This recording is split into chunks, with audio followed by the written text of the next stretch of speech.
Minister of Rural Development and Local Government, the Honorable Franklin Khan,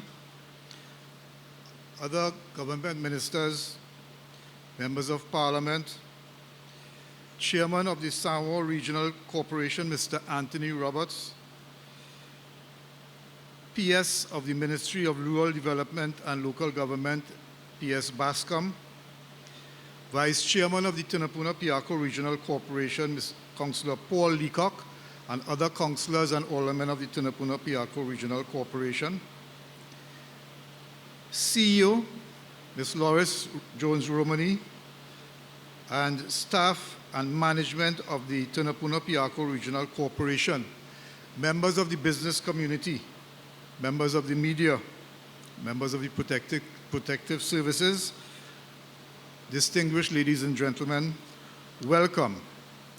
I am indeed extremely excited about the consultation that we are about to have today because of all the many benefits and exciting new ideas it will bring, dramatically changing how regional corporations do business. But what is consultation? In my view, consultation is about communication. It is about sharing. It is about having discourse with all major stakeholders involved in any change project. It is to seek out all persons and entities who will be affected by the proposed change to hear their views and to get their suggestions, and more importantly, to allay their concerns or fears of the proposed change and to reassure them that your input is invaluable and will be taken into account when the final decision is made. The objective of consultation really is for our burgesses to speak freely, make suggestions, proposals, raise concerns, and seek clarity on what is being proposed. At present, our council has full responsibility for everything that takes place at the corporation or in the region, but in many instances, if not all, council does not have the authority or the autonomy to so act. This obviously creates what I consider a dysfunctional system, where many a time decisions that can be made quickly, that can have major beneficial impact for burgesses, cannot be taken or are not taken because of bureaucracy and or failure by those who have the power to execute the wishes of council. Local government reform will empower the council and management to make decisions quickly in order to satisfy the day-to-day demand of our burgesses, to be more efficient in what we do, and be responsible and fully accountable to all our burgesses.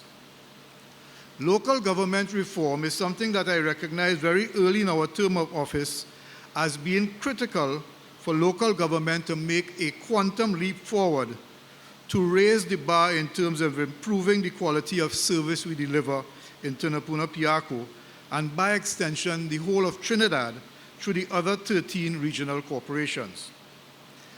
The old paradigm of central government running things through our local government ministry bureaucracy, in my view, has outlived its usefulness. As stated above, what we have is a dysfunctional system that falls woefully short in terms of what burgesses want, and I dare say, are entitled to, and what corporations are able to deliver.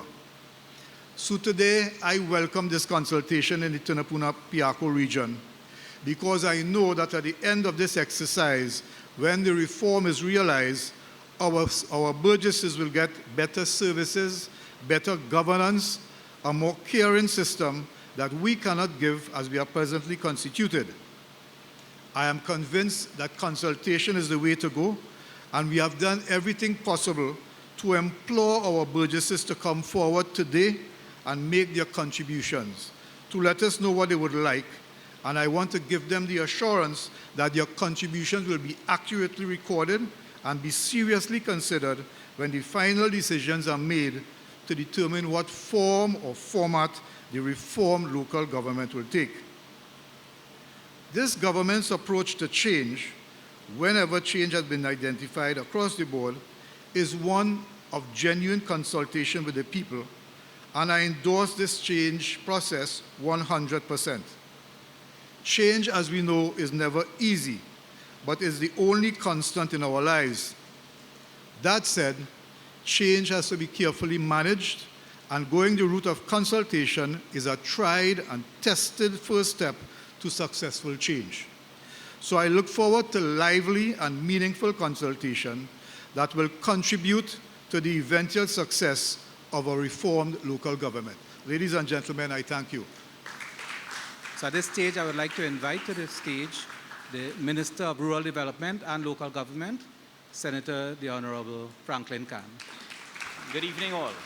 Well, as I was just introduced, let me repeat it. I am Senator Franklin Khan, Minister of Rural Development and Local Government. I want to warmly welcome you all to this 12th consultation, and one with the THA, which is 13, here at what used to be called the QF Junior Secondary, now renamed St. Joseph Secondary School. I want to especially thank Chairman Edwin Gooding, Chairman of the Tunapuna Piarco Regional Corporation, for hosting this consultation here this afternoon. As I said, we are on our last leg. This is the last week of the consultation. Today we are in Tunapuna Piarco. On Wednesday, we will be in the Mayaro Rio Claro Regional Corporation at the Rio Claro East High School. And on Friday, we will be culminating these consultations with what will be a fairly large gathering, I am sure, at the Diego Martin Regional Corporation, where Dr. Rowley himself will be present, and he will be making some closing remarks at the consultation. But before I begin, I just want to show this short video. Home sweet home. You grew up here, and with hard work, prayers, and dreams, you made this into the place where you raise your family. But 4 years ago, the river changed course, right after they cleared the land for that compound on the hill. We and the neighbors reported it to our councillor. Not under local jurisdiction.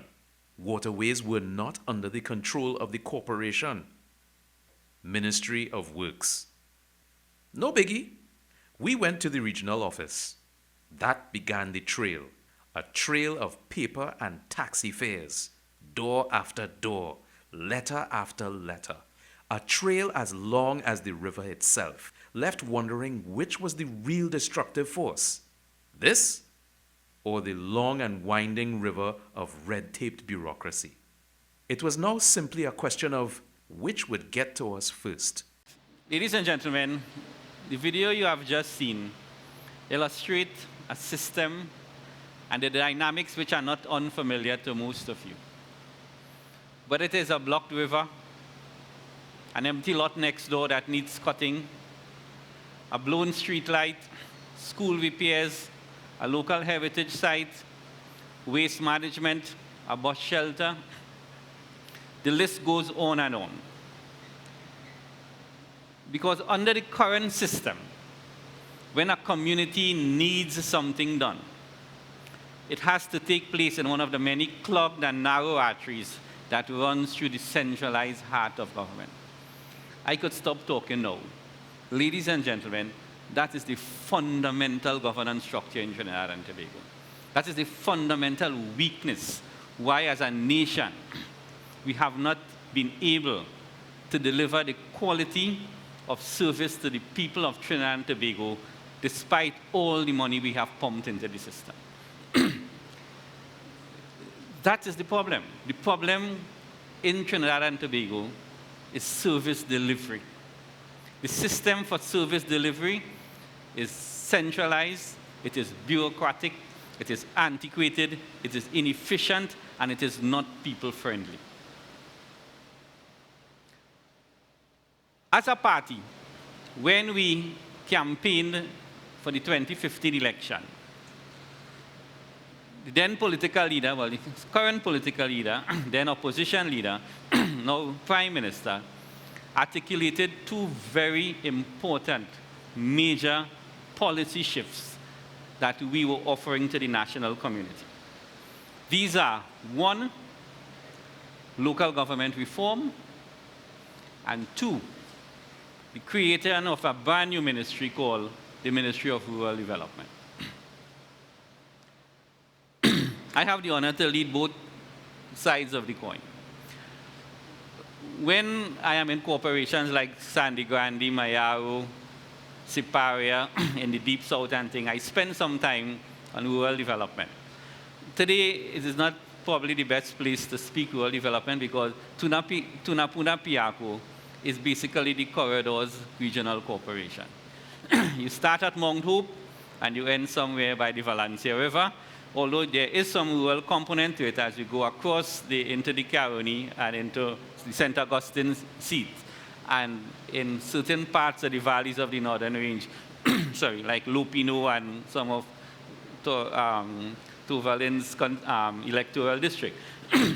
But all I would say is that it is a major policy shift when a PNM government, a government that has been accused for decades of being largely urban-centric, and all we focus on is on the Port of Spain and the East-West Corridor, saw it fit under a new administration under Dr. Rowley to create a brand new ministry to focus exclusively on rural areas.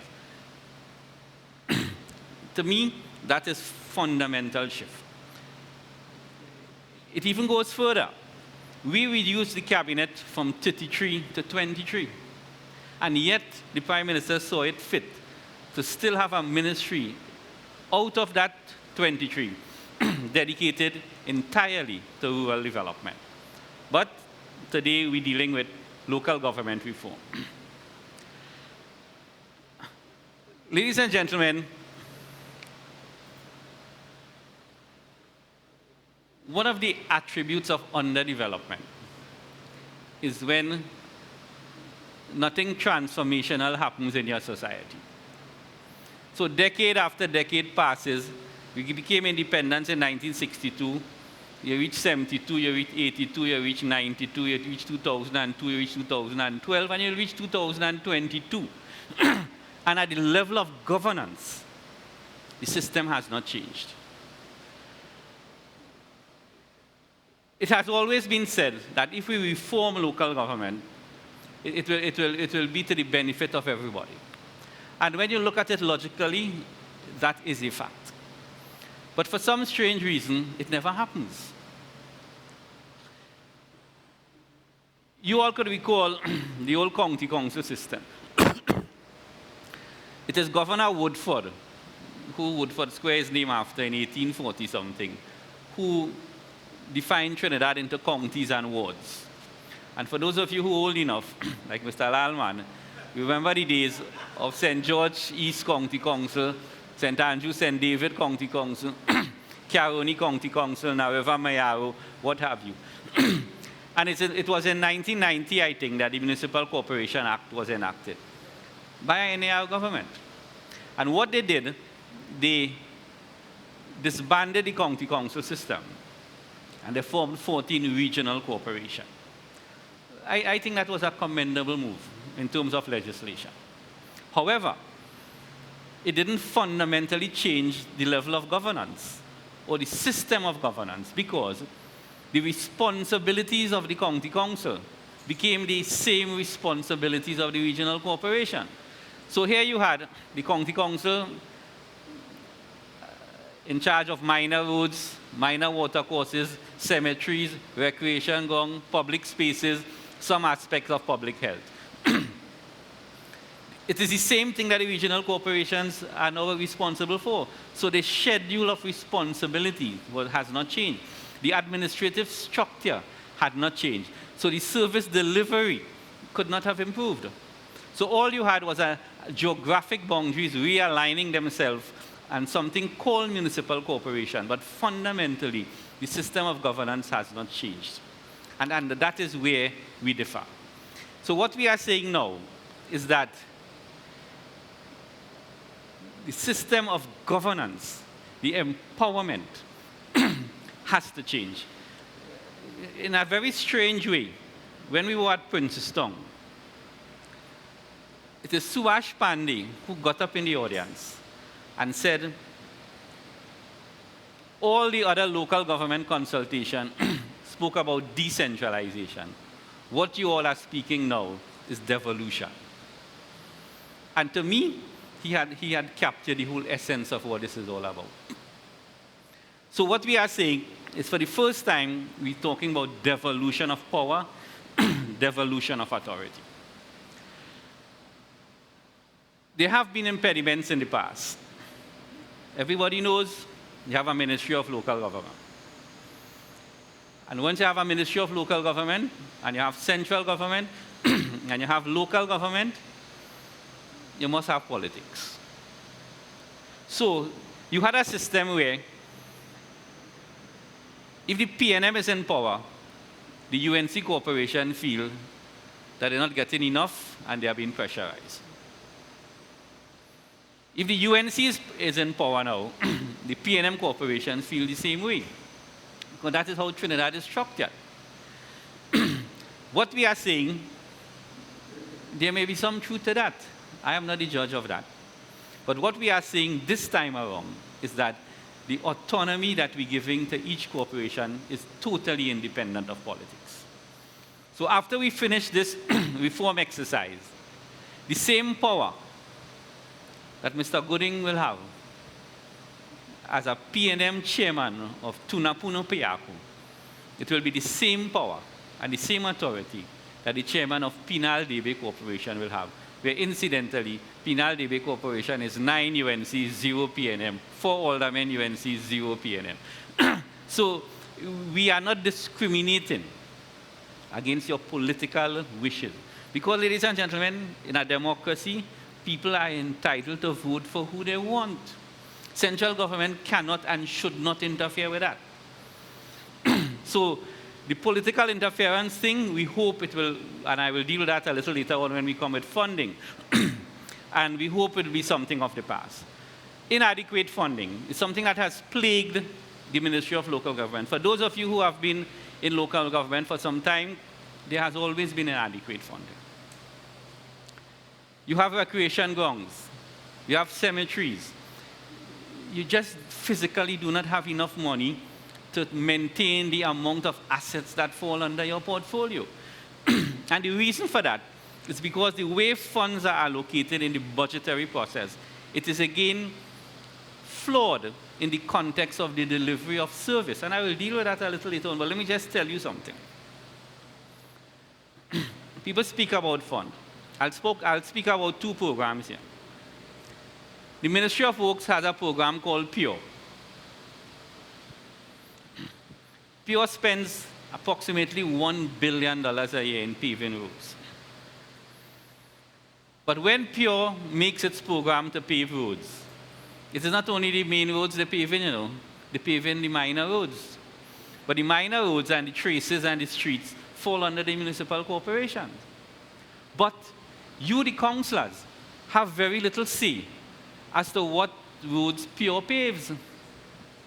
You do not know from whence they came. But granted, things tight, so you're glad if they pave a road in your thing, so you're quarreling. But really and truly, administratively, and in terms of service delivery, that information and that expenditure should come to the council. Another example. So here you have, if you have PURE spending $1 billion, and $500 million goes to local roads, that is $500 million available to the corporations. Another example is recreation grounds. You have, in our corporation, is I think $4 million to fix 20 recreation grounds or 30 recreation grounds. Obviously, it is insufficient.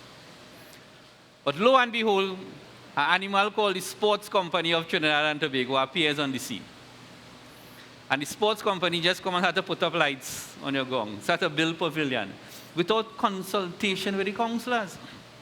So you may have 6 grounds under your electoral district, and the priority which you want to fix the grounds are A, B, C, and D. And here comes the sports company, without consultation with you, decide to fix ground D.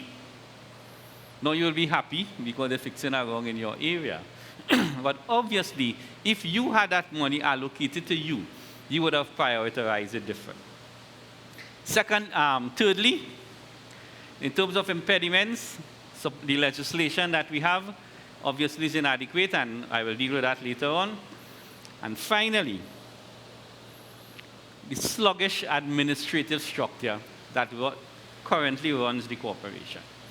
Because since the days of the county council, actually, let me just tell you something. The first job I had was a checker in Mayaro County Council. I had just left school.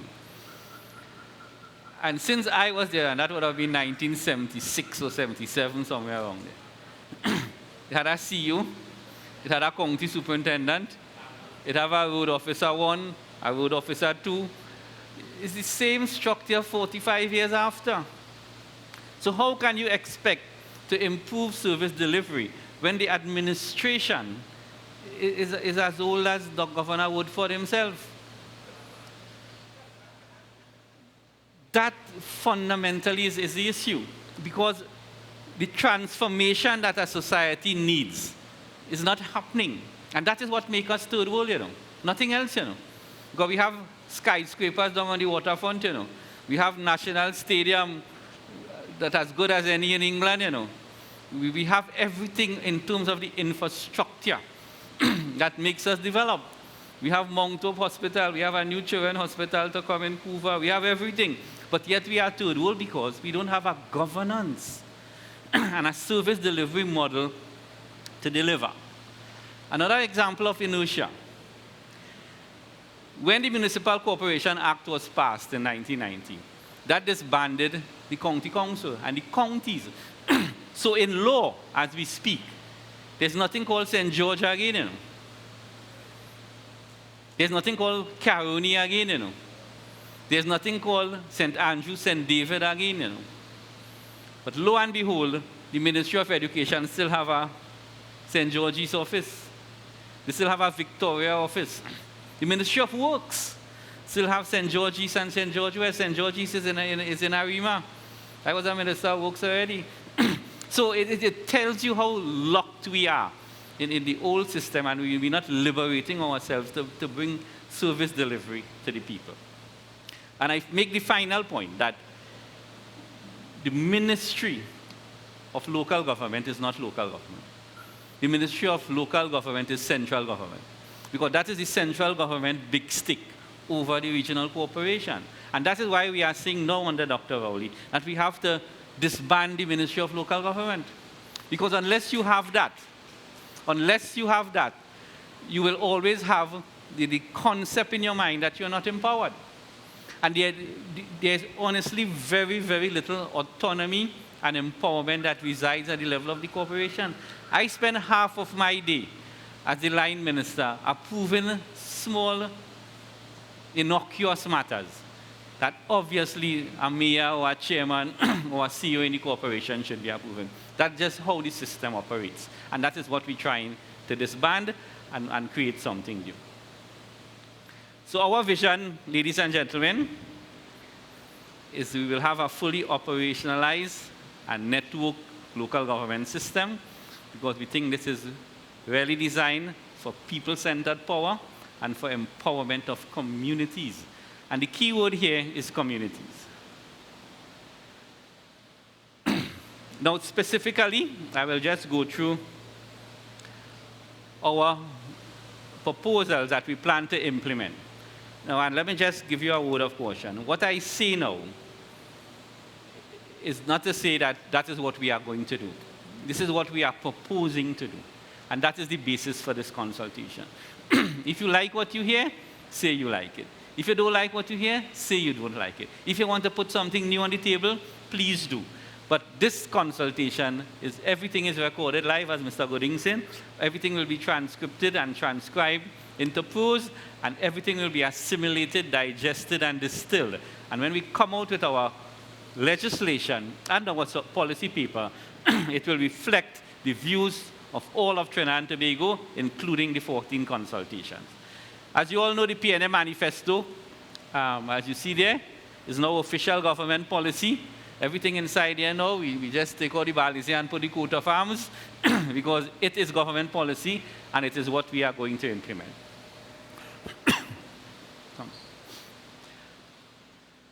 All right, first and foremost, we are going to make serious legislative changes to give the regional corporations a secure source of funds. There's something called the Finance and Audit Act, or the Exchequer Act. That was there since the British was in Trinidad and Tobago. We still have the word Exchequer on the Act. The Minister of Finance in England is called the Chancellor of the Exchequer. As we speak, the government only has one account. It is called the consolidated account. And every single cent that the government collects has to be deposited into that account. That was so since the British. It continued since independence. It continued into republicanism. As we speak, nobody in law is authorized to open an account on behalf of the central government, except that one consolidated account.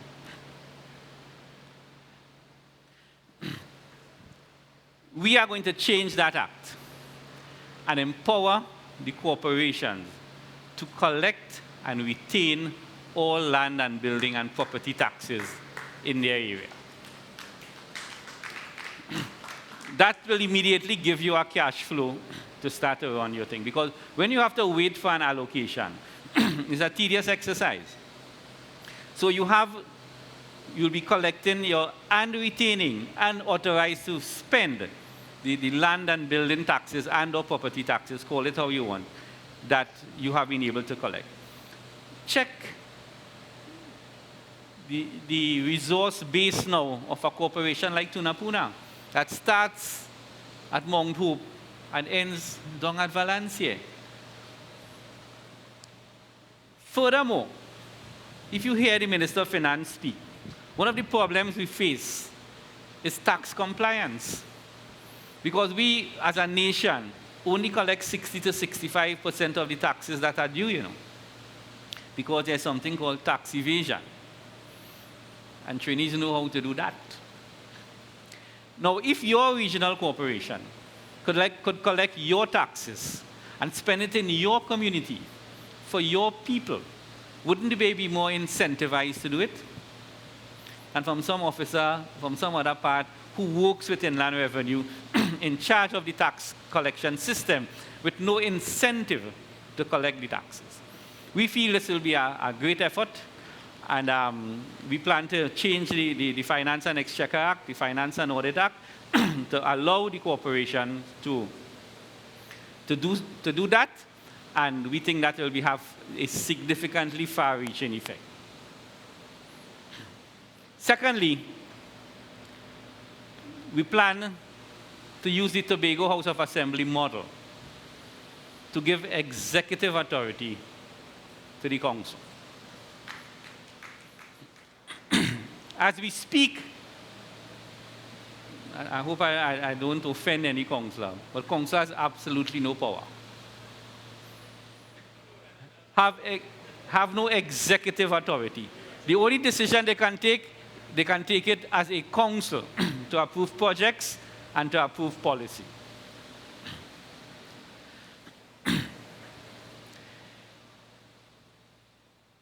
The corporation is run by public servants. You have a CEO, and if you and your CEO are in good terms, you will know where the power lies, because they will flaunt it on you, because you have absolutely no executive authority. So, this reform exercise, hopefully, will give some form of executive authority to the councillors and to the council. Something similar along the lines of the THA, where they have secretaries for this, secretaries for that, secretaries for the other. We are not sure whether we will adopt this thing in its entirety or a hybrid system, because there may be challenges in certain corporations. For example, Tunapuna is fine. Tunapuna has 15 councillors and 4 aldermen. There's 19, and if, let me say, the election come close and you win 10 and you lost 5 or whatever, what have you. But you still have a cadre of councillors that you can form an executive council with. But let's go to Mayaro, Rio Claro, for example, where there are only 6 councillors. And it's a very tight area. So let us say the vote is 3-3. And you pull your straw and you decide who formed the council. Obviously, you can't run an executive council with 3 members. So what we'll have to do now is find some hybrid system as to how to deal with these eventualities. Accountability. Ladies and gentlemen, we're giving you money, we're giving you executive authority, we're giving you power. You have to be accountable. You have to understand you're spending the people's money. And you do not play the fool with public funds. Okay? Let's welcome Minister of Health, Mr. Diyal Singh, Member of Parliament for St. Joseph. Is this in St. Joseph? All right, very nice. You do not play the fool with public funds. Public funds, you have to be accountable. It's not your money. And people have to get that into their head. It is not your money. You are acting as a trustee to the community. You are acting as a trustee to the citizens of Trinidad and Tobago. And when something is, if you know law, when something is put in trust, that means something, you know. You have these trust funds and you have all these things. Money is put in trust for your thing. So accountability will be a fundamental part of this process. The way we plan to run this accountability thing is that, as I said, there will be no more Minister of Local Government. You'll be getting your funds similar to THA directly from the Ministry of Finance. So you'll be accounting for your expenditure and your budgetary requirements to the Minister of Finance. How you spend it and the processes in which you spend it, you'll be accountable to the Auditor General. So the Minister of Finance and the Auditor General will bring financial accountability. However, one of the comments we got from the consultations now, the last 10 or so consultation, is that the Auditor General is a post facto audit. So the Auditor General doesn't start an audit until the financial year is finished. Probably we need a more online system to audit because things can happen during the year. And there has to be a system that monitors you on a continuous basis, whether it's a month-by-month or week-by-week basis, as to how this money is spent. There's something called the Accounting Office in the Parliament, which is an idea which we are playing with. If that comes to fruition, we may assign part of the Accounting Office of the Parliament with oversight responsibilities for local government. But ladies and gentlemen, at the end of the day, the judge of you will be the people. And you play the fool, you will be facing an election every 3 years. Okay? And the ultimate accountability is to your burgesses. And for heaven's sake, do not take people for granted. They see through you. They see through all your misgivings and all your underhand dealing. And they will deal with you when election time comes. Never underestimate that. So we have that system. You have your funds, you have your power, you have your authority, and you must be accountable. And ladies and gentlemen, let me just make a point on it. And something is happening in the Parliament now that I particularly like. Because the Parliament is the highest office in the land, you know. And ultimately, you have to be accountable to the Parliament because it's the Parliament that voted you into office. The government, the executive, the cabinet is accountable to the Parliament through parliamentary committees. And there's absolutely nothing wrong with that because there is a power and there is authority in this country that goes beyond the cabinet and the Prime Minister.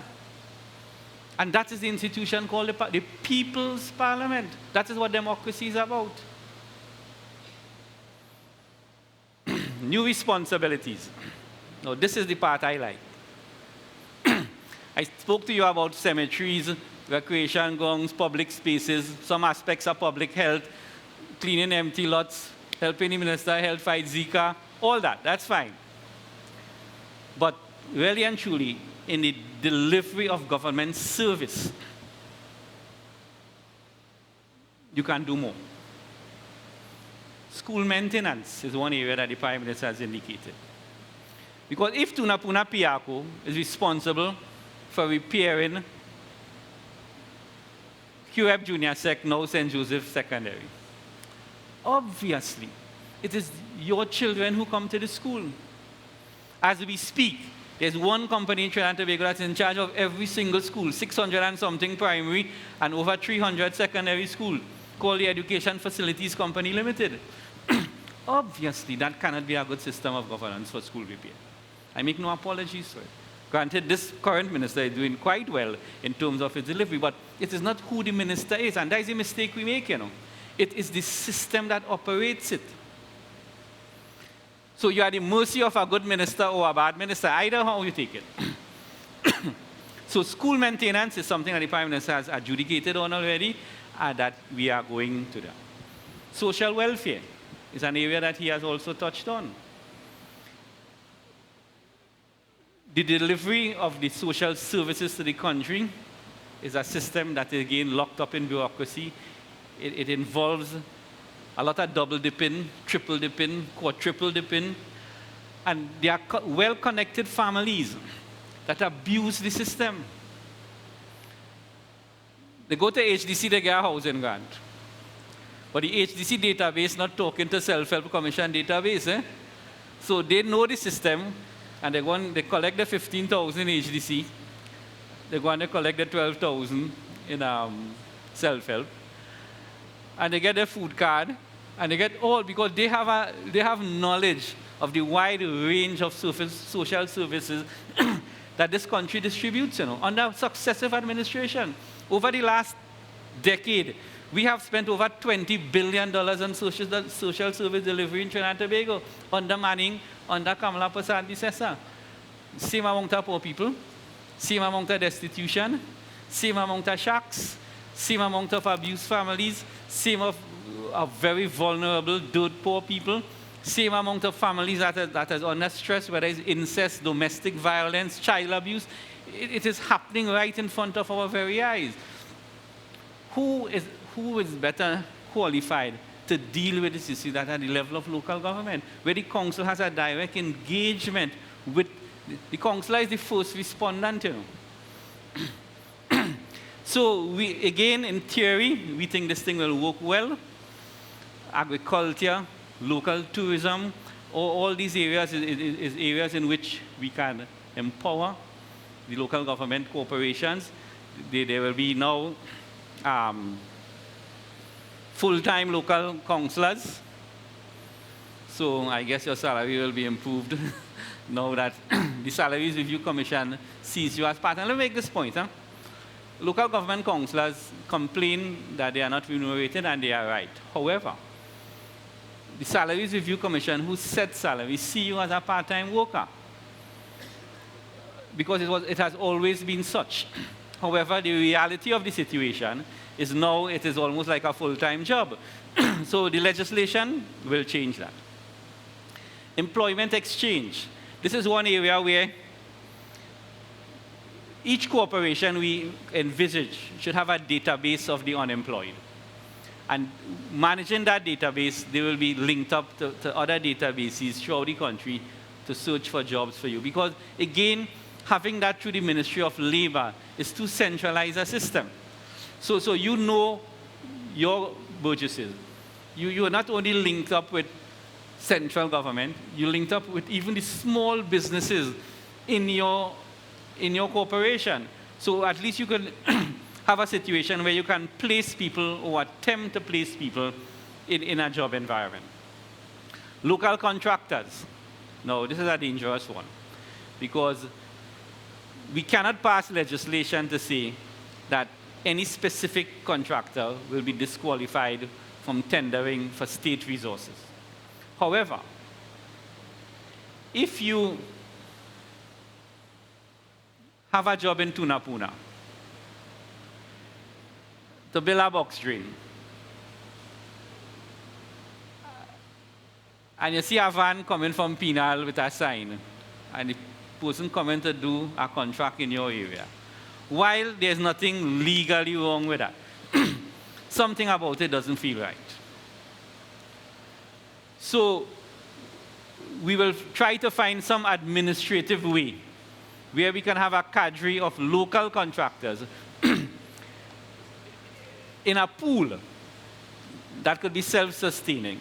Because if it's a local contractor, it's local employees from your community, it's local value add, they're spending in local shops and local bars when they get paid on a Friday. So it has the multiplier effect of your community. But when contractors come from far and wide, and they do this job, and then the money migrates out of your community.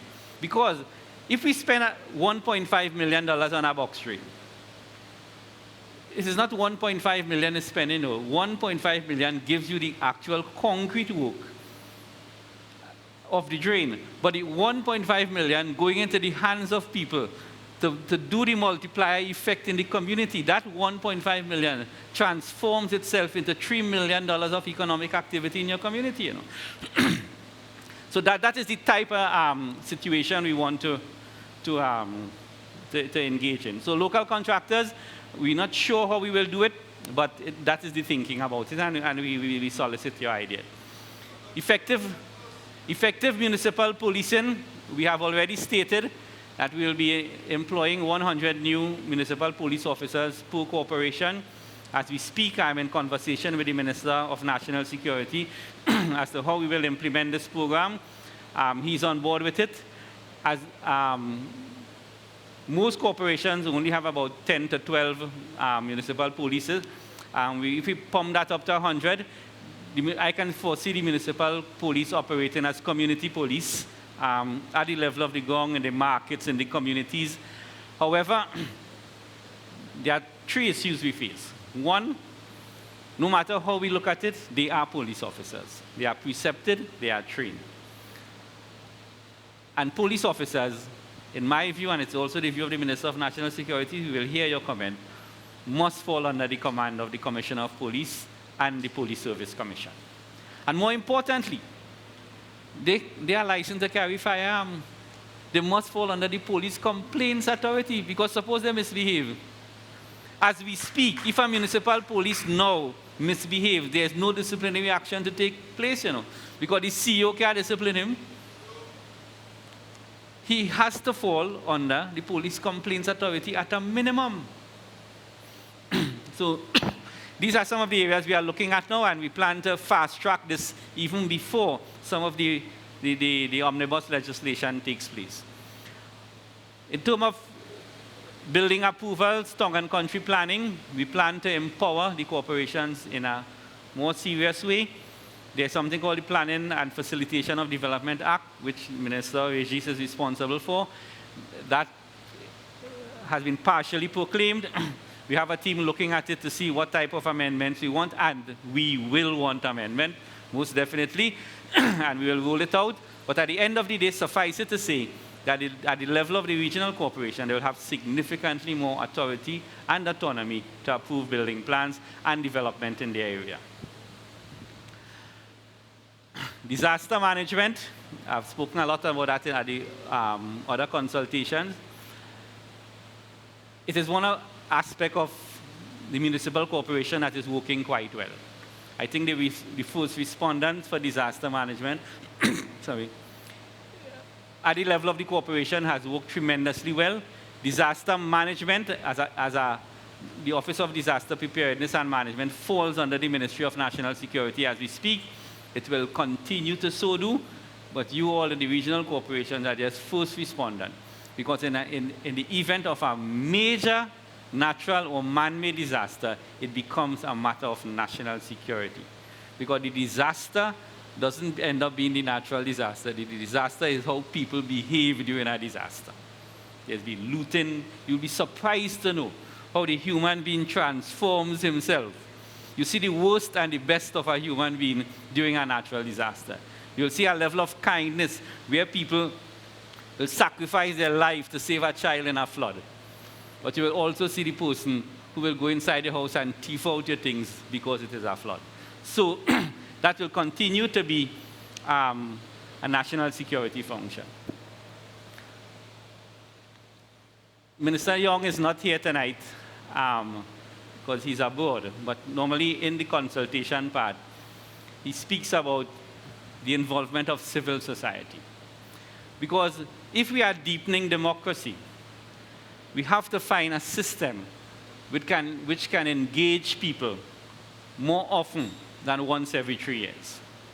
And it is Minister Young's thinking that somewhere in the legislation, we will include, before certain decisions are made, the right to consult or the need to consult. Because certain things cannot happen in your community if you do not have a say, especially important things. So as we speak, we're not sure how we want to craft it, but suffice it to say that we want to implement a system where the legislation will require compulsory consultation, something similar to the Environmental Management Authorities Act, which requires consultation and posting of signs and engaging the community. As to how we do that, if it's a big development, you have your consultation in town hall meetings and what have you. Regional development planning is an area we want to have each corporation will come up with their own regional development plan for their corporation, bearing in mind that there's something always called national planning. And your plan has to be cognizant and accurate and in sync with the national development plan. In other words, you cannot be the councillor for Lupino, go up inside the Cora Valley, with the Lupino Valley, and say they want to build an industrial plant. We're not allowing that, because the national planning perspective will say the valleys of the northern ranges supposed to remain pristine, because that is the national agenda. And industrialization can only take place in certain specific pieces of geography for what we have. But having said that, you will have some level of autonomy to develop your own regional planning. And what will happen here, ladies and gentlemen, as it happens in the United States, is that there will be no competition among corporations to attract people. In the United States, you have the state of Georgia saying, come and invest in Georgia because we have good taxes, we have good schools, we have et cetera, et cetera, et cetera. We can have something similar to that. And where people live now could well be determined by how efficient their regional corporation is run, Because in America, do you know what determines the cost of real estate? I'm sure nobody knows the answer. It's the strength of your school district.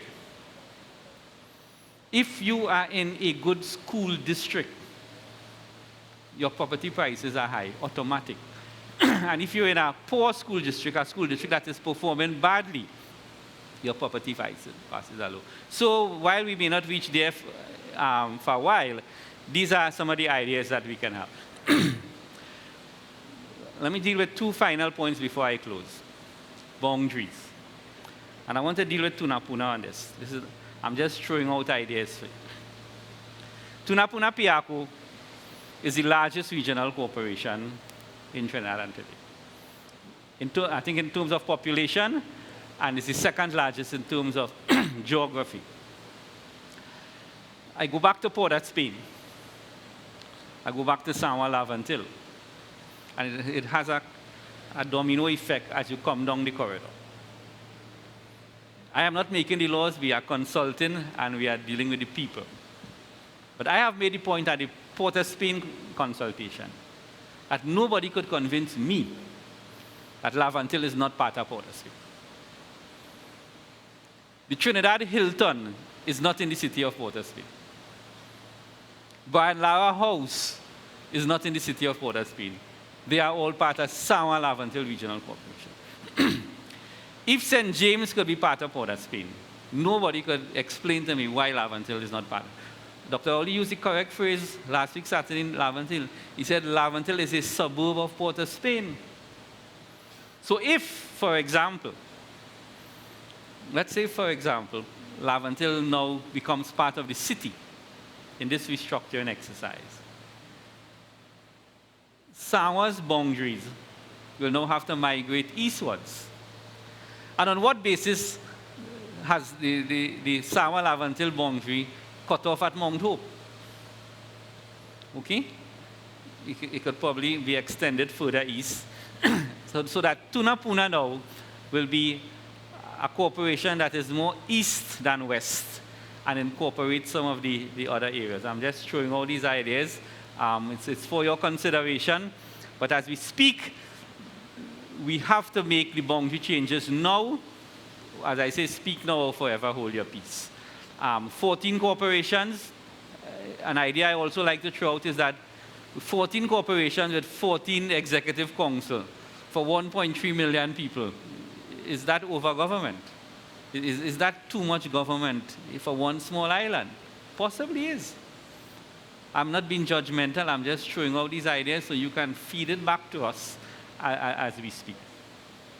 And finally, organization and structure. Ladies and gentlemen, we're giving you money, we're giving you authority, we're giving you power, we're giving you systems. One of the points that is raised at every consultation, the Minister Khan, you're mad, you're giving these people more power, and the little they have, they're using it good. They're not delivering the services at a level that is acceptable to the budget. So why give them more power? My thesis and our thesis in this administration is that because they don't have the organization and the structure to implement. So what we plan to do, and most fundamentally, passing the legislation is easy. Changing the laws to make you collect and keep your taxes is easy. Changing all the legislation is easy. The Ministry of Finance allocating your money is also easy. The challenge really will be faced is what type of organization and structure you will have to deliver the services to the people. And we have to revamp it in its entirety. Again, Dr. Rowley said he wants the public service to once again become a career. I cannot oversee this thing and put a new structure in place with contract workers. It makes no sense. So you have all your hierarchy on a 3-year contract, not knowing what their future is. We have to have a structure that is robust, that has longevity, and that offers you a career path in local government. I make the point in all the consultation, and let me just repeat it here. This government and previous administration has invested too much of money in GATE. We have educated our children, you know. We spend $600 million a year on getting tertiary education to this population. There's a whole cadre of young professionals out there that are brilliant, you know. Forget the little bandit and them shooting up the place, but the vast majority of our young people are very educated, very empowered, and trust me, most of them are brilliant. They learn faster than us. Their performance, if given the opportunity, they will be delivering at a level that will baffle some of us who are getting more advanced in age now. So what we are saying is that we will have a new administrative structure where we will be employing new skill sets. We have to have a modern organization. We have to have accountants. We have to have auditors. We have to have quantity surveyors. We have to have engineers. We have to have project managers. We have to have asset managers. We have to have supply chain managers. All these are new skills that you cannot run large corporations and large projects without having these skill sets residing in your organization. IT experts. So you will have a system where we will be delivering service and quality. And most important, customer service representative. Because ladies and gentlemen, you want to come in a regional corporation office and the first thing you meet is a swell up mouth. You must have people who have to err on the side of trying to assist. Because what we suffer from in Trinidad in a lot of instances is that public servants, and I make no apologies for it, sometimes see themselves as telling you how you cannot get a service, you know. They do not tell you what you can do to get through. They tell you what you could do not to get through. and they only put impediments in your way. That whole culture has to change. You have to start to make people feel comfortable when they get service. And you know, when an old person come from the country and they come into the regional corporation headquarters, if you treat them good, you can see the joy in their face when you leave. So that is the type of culture we need. That is the type of transformation we need. So I have spoken for a little more than half an hour. I think I should retire here now. I've just outlined the key points, which is the last set of points I've made, where we plan to change the legislation and give you the empowerment. Most importantly, we now need your feedback. We need your consultation. We need to hear from you what you want us. And ladies and gentlemen, this is not a fake exercise. We are here to genuinely listen to you. Trust me. We are here to genuinely listen to you. We have to have before we draft legislation as a government, we have to make policy. I have told the policy subcommittee, I do not want to even see a draft policy until all the consultation is finished, because it defeats the purpose. Because you cannot have a draft policy and the consultation still going on. So, as I said in closing, I really want to hear what you have to say. Ask questions, make suggestions, do a critique. If you like what you hear, say it also. But at the end of the day, we want to have the feedback from you all. So once again, just a quick one on the timetable now. As I said, this week is our final consultation week. It will be finished on Friday in Diego Martin, where the Prime Minister will be in attendance. After this, we will have policy, we'll have legislation. We plan to have what we call an omnibus suite of legislation in the Parliament by late September, latest early October, and that will be the basis on which we will be fighting the 2016 local government election, which is due on the 21st of October. We have a 3-month period which we can extend it. But by and large, I give you the assurance on behalf of the Cabinet and the Prime Minister that local government election will be held in the year 2016. Okay? And you'll be voting for us in the context of what we have offered you and the legislative changes and the new structure that we plan for local government. So I hope you know what to do when the time comes.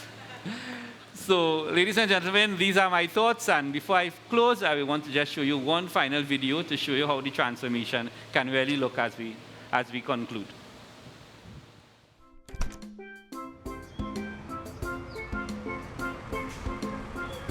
That's Frank and Mo from Frank and Mo and Company.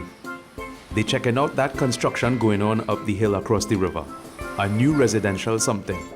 Frank and Mo doing the environmental impact thing to make sure that a compound that big don't tie the whole place now. They get that contract from the council. Oi Chris, here, have a blessed day.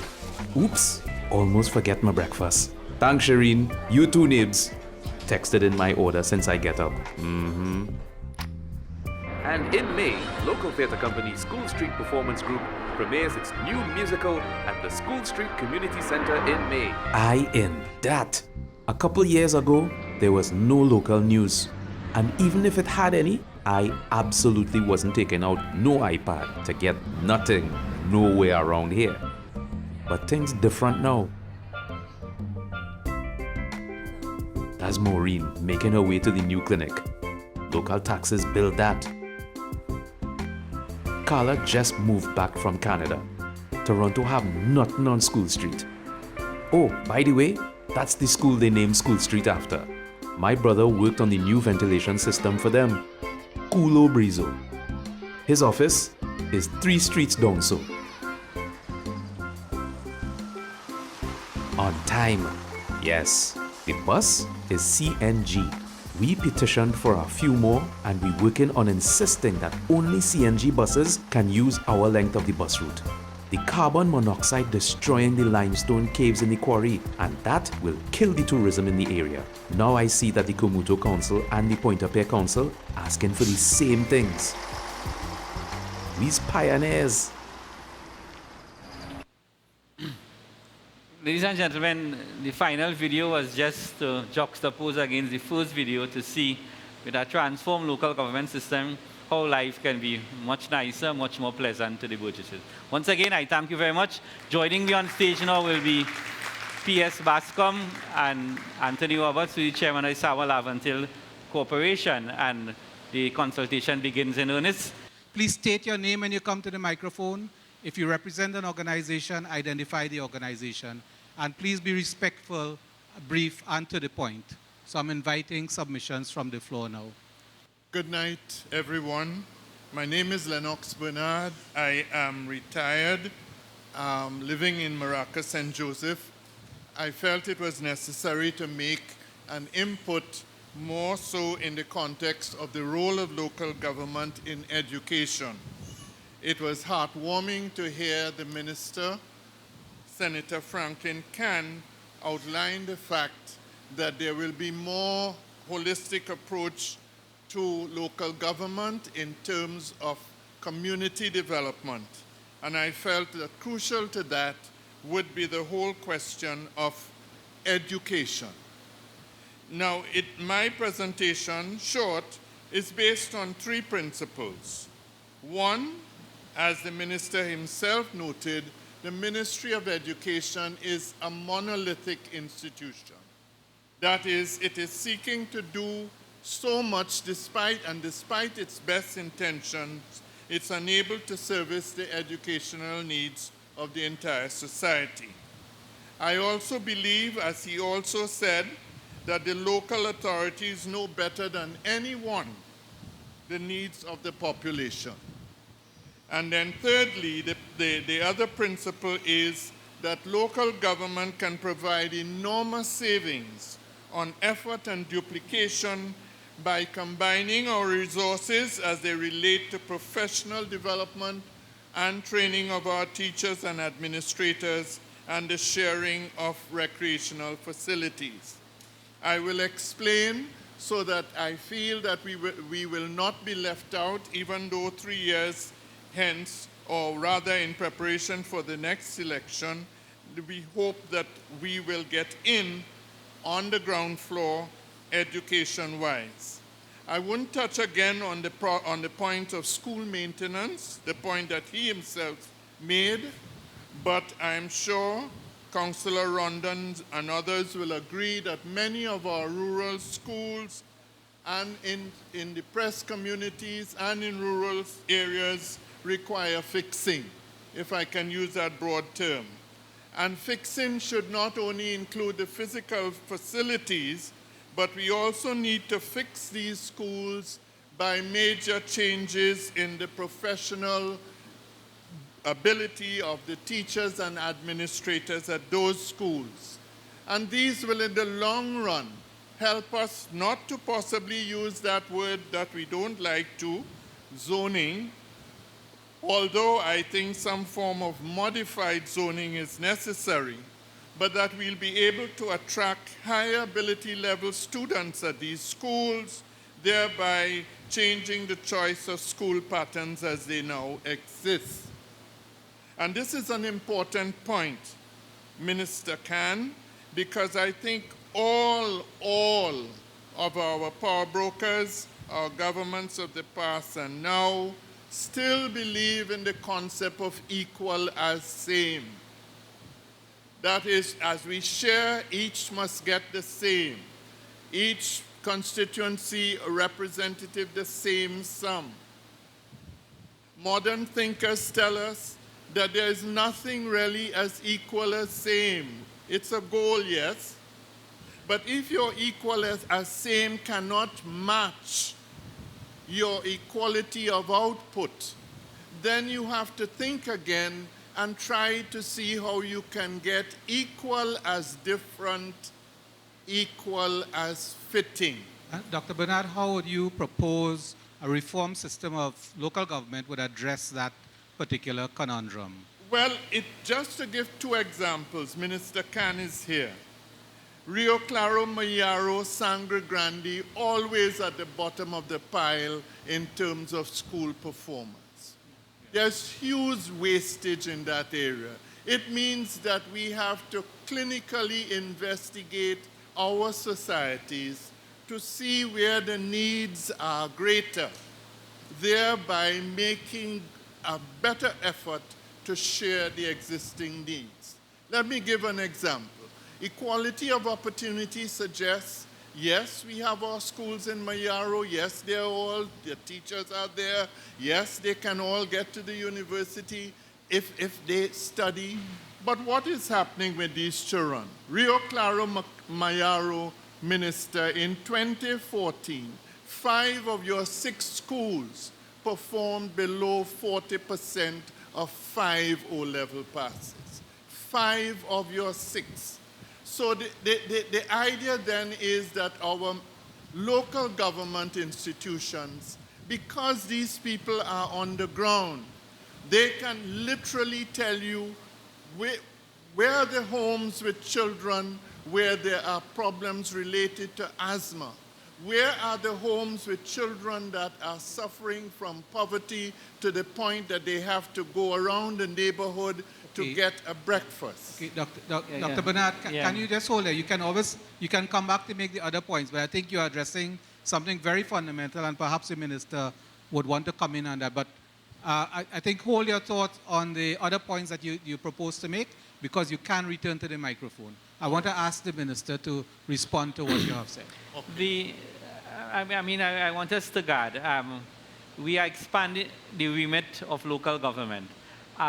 It is not our intention at this point in time to include education as part of that. Education is something much more fundamental than that. Education has to do with curriculum planning.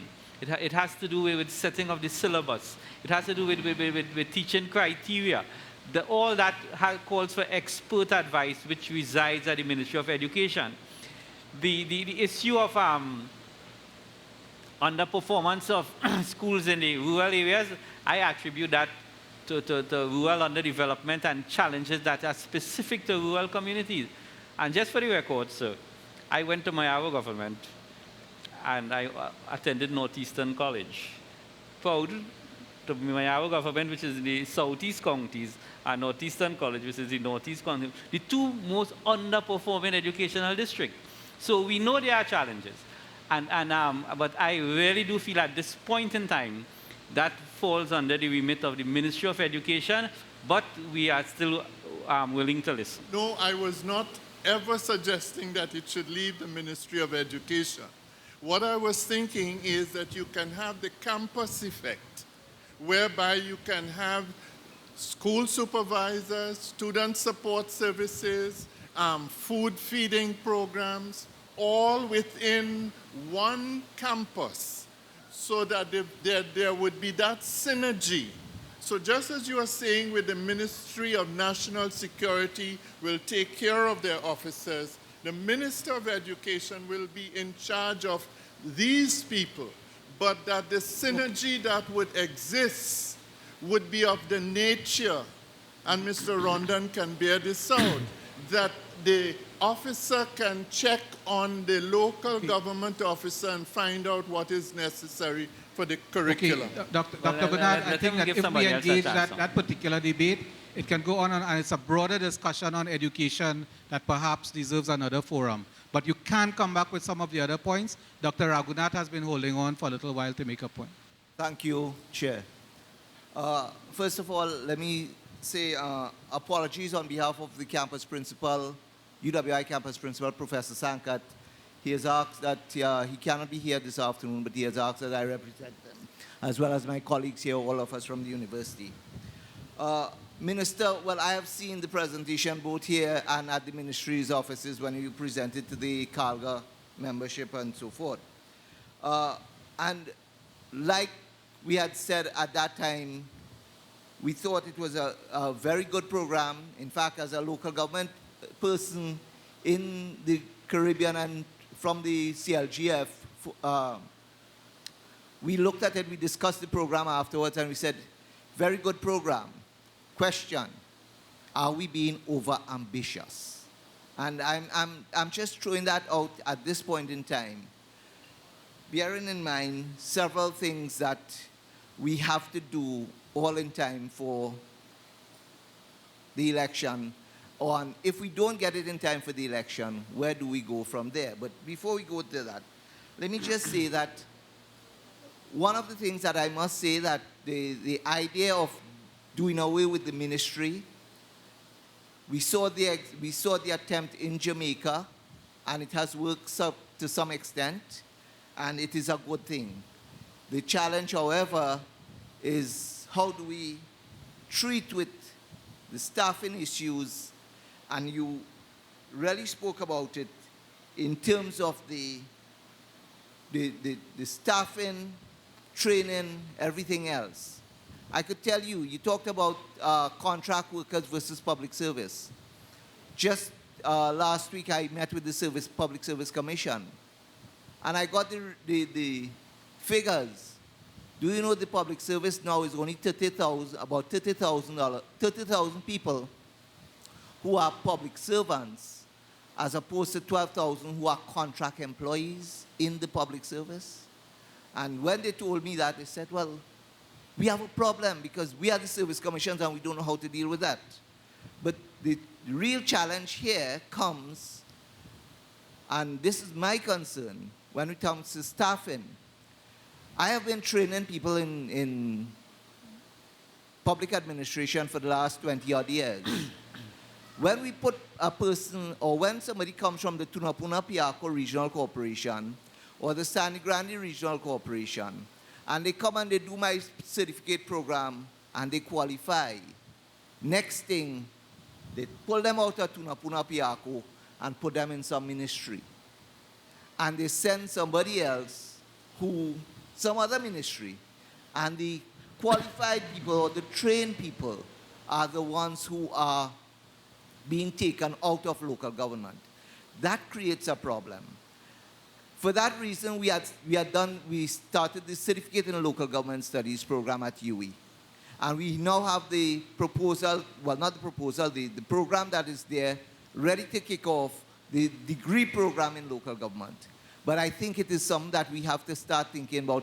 How are we going to ensure that when we train staff in local government, they remain in local government and are not dispersed throughout the public service, and that becomes an issue. And I don't want to take up too much time. I just want to mention 3 other points with regard to where we go from here. When you showed one of the slides and you talk about local contractors, somebody says stop the corruption. We need to deal with the procurement legislation, and we need to ensure that that procurement legislation is applied across the board to all corporations, all state enterprises. And that, I think, is something that we need to deal with quickly. The issue of accountability. In Belize, within the legislation, and I know you talked about the councillors have to be accountable to the citizenry. In the Belizean legislation on local government, it is actually stated that each councillor must have a meeting once every quarter with his electoral district. That is stated in legislation. That is something that we could consider as we go forward. And my final point, because I know other people would want to speak, would be relating to the issue of participation. You know, when I heard your presentation, I had a little challenge in my own mind. You spoke there and you spoke to councillors, and that I am happy about. But the challenge that we have is that when we talk to councillors, sometimes councillors become small prime ministers. And after they become a small prime minister, the people who elected them, they ignore them. Yes, yes. And that is where we now have to get that issue. How do we bring real inclusiveness? In your presentation, you talk about civil society inclusiveness. I don't talk about civil society because my training in local government, throughout Trinidad and Tobago, when I did my PhD study in 1989, 90, what did we find? We found that people did not know who their local government councillor was, And that continues to be a challenge. And we need to find a mechanism to have inclusiveness, to bring people back into local government. With that, I will end. Thank you very much, Dr. Raghunath. Minister, quite a number of points. It's quite a mouthful to take, but let me just make the point. The IMF said Trinidad has a very educated population. That is one of the pluses they have put on the table. You as a university professor is cognizant of the fact that we have a lot of trained people. They may require some specialized training, but I just want to caution you that it is our intention not to create a local government administration, you know. Local government must be a delivery machinery. So you see your course in local government, whatever, that is administration. But the skills we need in local government is what I outlined before. Project managers, quantity surveyors, supply chain managers, because this is where the system has broken down. And that is the type of skills we need. Why the footpaths are not building properly? Because checkers are doing the estimates. There are no quantity surveyors, there are no engineers, there are no civil engineers, there are no CAD experts who can go on the plan and do the drawings and do the outline approval. These are the specialized skills. And when we get tied up in an administration, it is not a bureaucracy that we are going to create, it's the dismantling one. And we are going to create a new suite of skill set, largely staffed by young professionals, very well trained. Obviously, we will have some experienced people to train them. But this is a service delivery machinery that we are planning to put.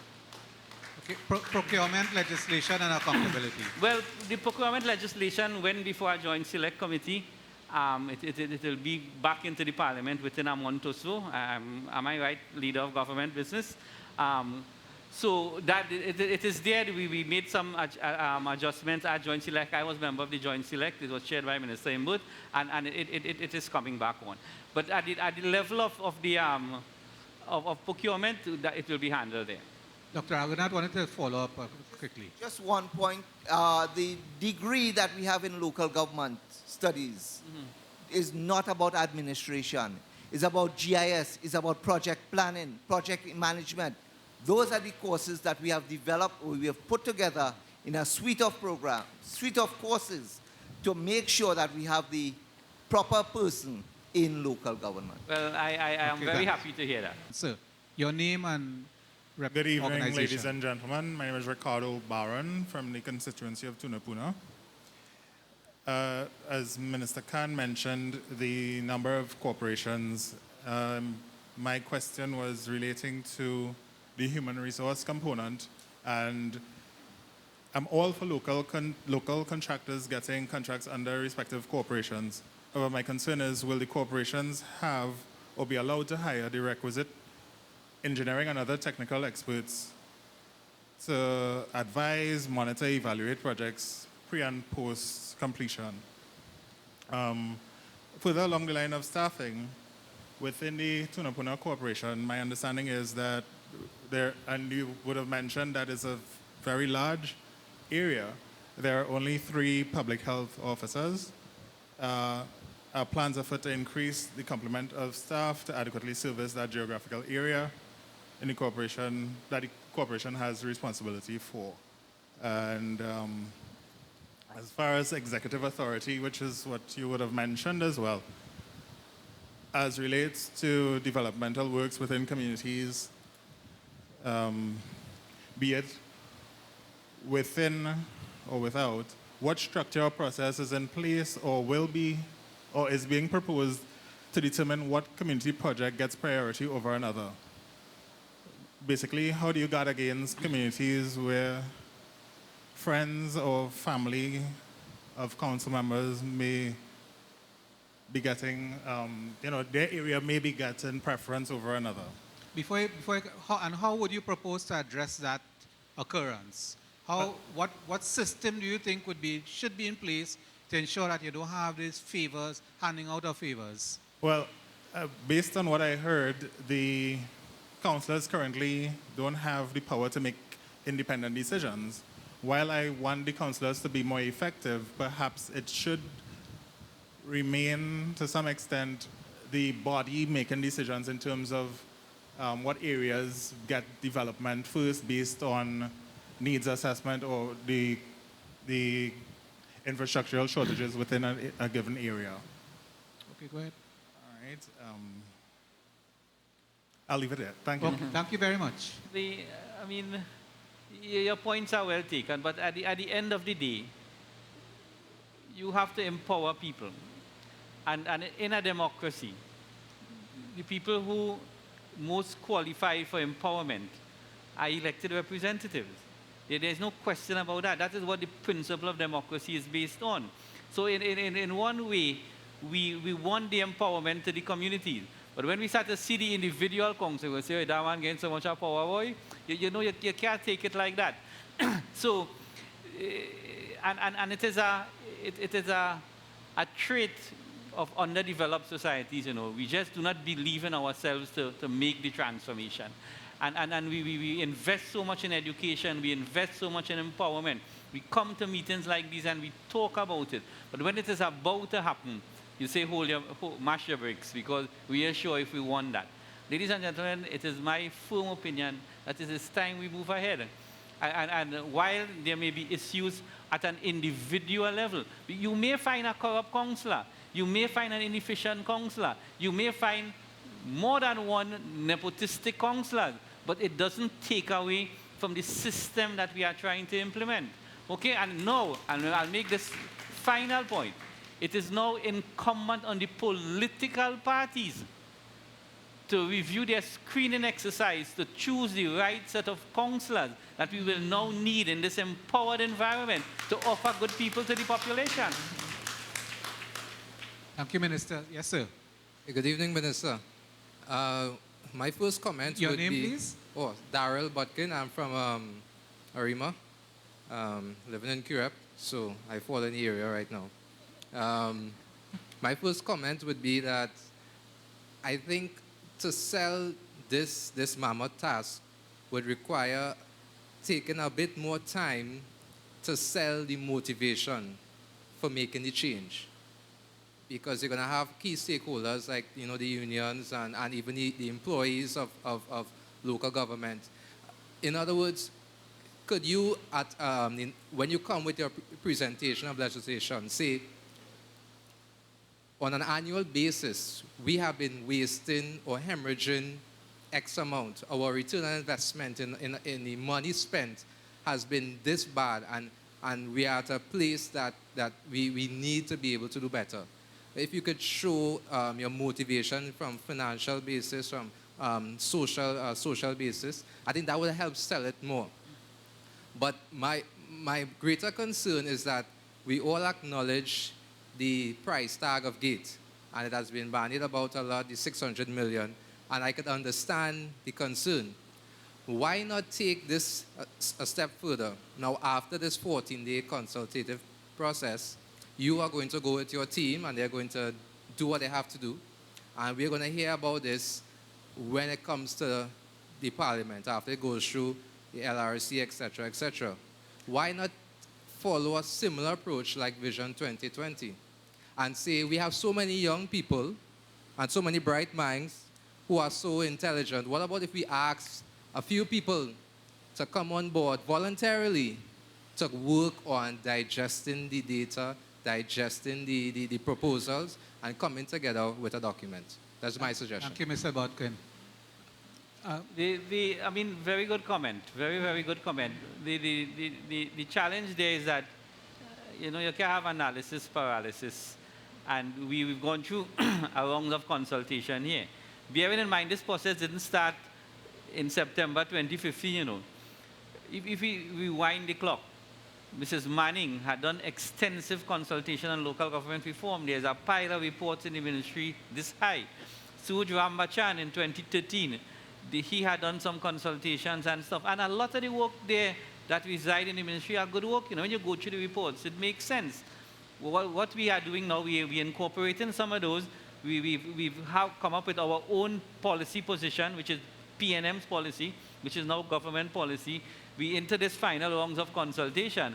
What I am thinking about right now is that after we draft the legislation, and we have the policy document, we will probably hold 2 more consultations, one in North, one in South, and say, hey guys, specifically, this is what you propose, this is what we propose, let's have a final round of feedback before we actually table it in Parliament.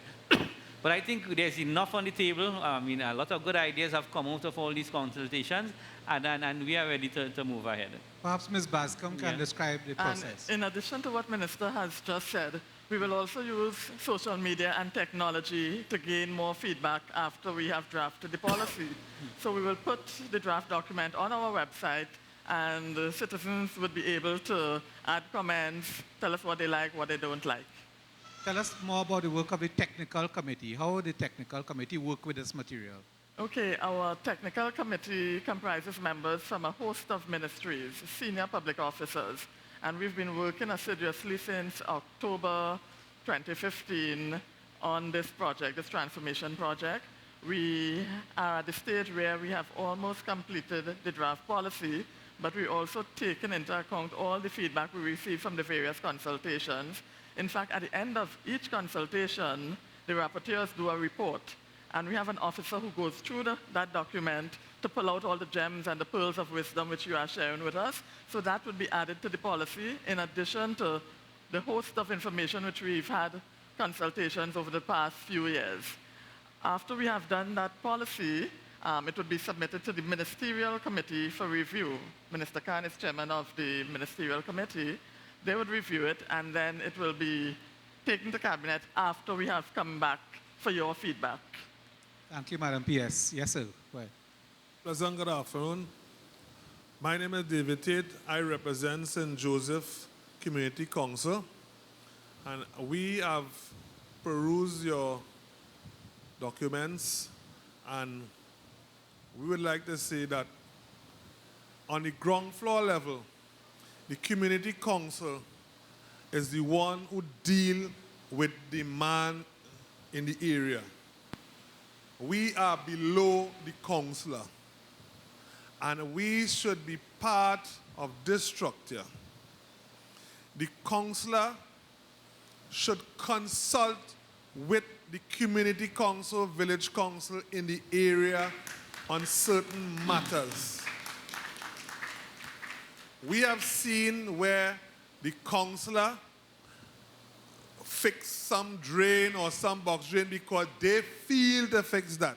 And where the community council, through the people, have seen something more urgent to be done, and it is not done.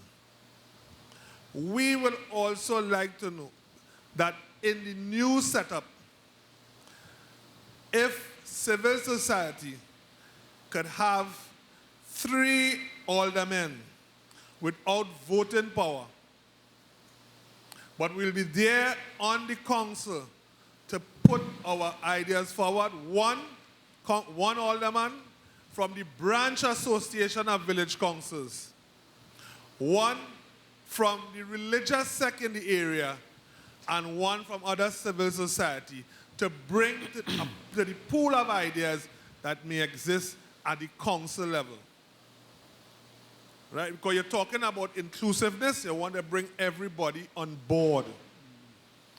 Also, we have noticed over time that the people have voted in a council, and then the councillor come and tell they can't do this and they can't do that, because in some cases they may have a CEO who is running contra to the whims and fancies of the council. We believe that the post of CEO should be contract. Right? That is our belief of the St. Joseph Community Council. Also, we, the people who we have consulted in St. Joseph, we pay tax. And we ask ourselves, we paying a laborer 2 something a day in the corporation. We paying a laborer 100 and something in CPEP. But the one who paying 100 and something in CPEP, going home 12 something in the day, and the one we paying 2 something, going home 7:30, 8:30, and not much job is being done. I am not blaming the worker. I'm blaming the management. And we are saying, with the time has come now, especially in this recessionary period, where we may have to decide where we put in our taxes. Because if you want us to pay property tax and other taxes within the region, we have to get our money's worth. We can't see people going home 7:30 and you're taking my money. The corporations are the only institutions where they do not make money off of feces. Other trucks, private trucks who pick up feces and things, they make a profit, but the corporation make a loss over feces. And these are things where the corporations have to restructure how they perform, because if you want our taxes and you want our money, we want more accountability. And we don't want accountability when it's election time. We want accountability on an ongoing process. We also would like you to put internal auditors in the corporations, because a lot of people say it is not the corporation. For instance, they will say Tunapuna Piarco Regional Corporation. They say Tunapuna Piarco Regional Corruption.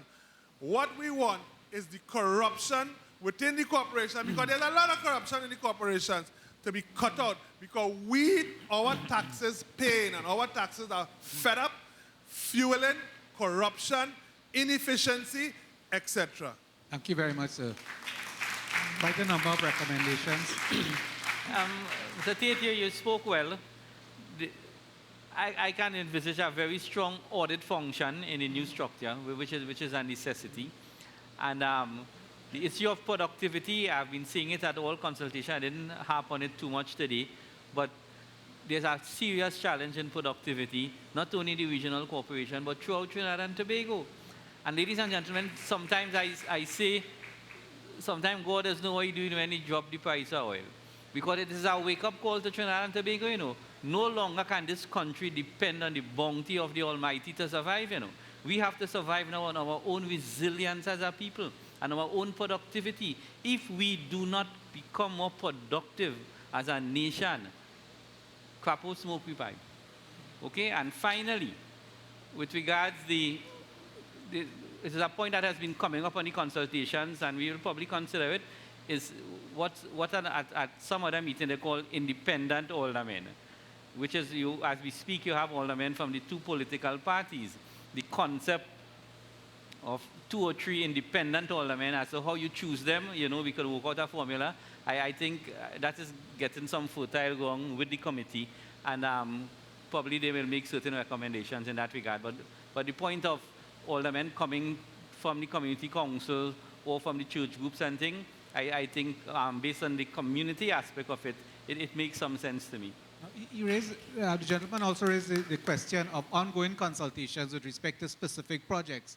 But shouldn't there be a framework for ongoing consultations on the broader issues, the budgeting issues, for example, for the corporation? Should that not be part of a consultative process? Minister Young says that in most of the consultation, that we may contemplate, this is how the Tobago House of Assembly has to present their annual budget in some form of a consultative process to the people of Tobago. We may want to look at some aspect of that with the regional corporation before they make the budget presentation at the annual budget to the Minister of Finance. They have some level of consultation with the community. Thanks, Minister. Yes, Nigel.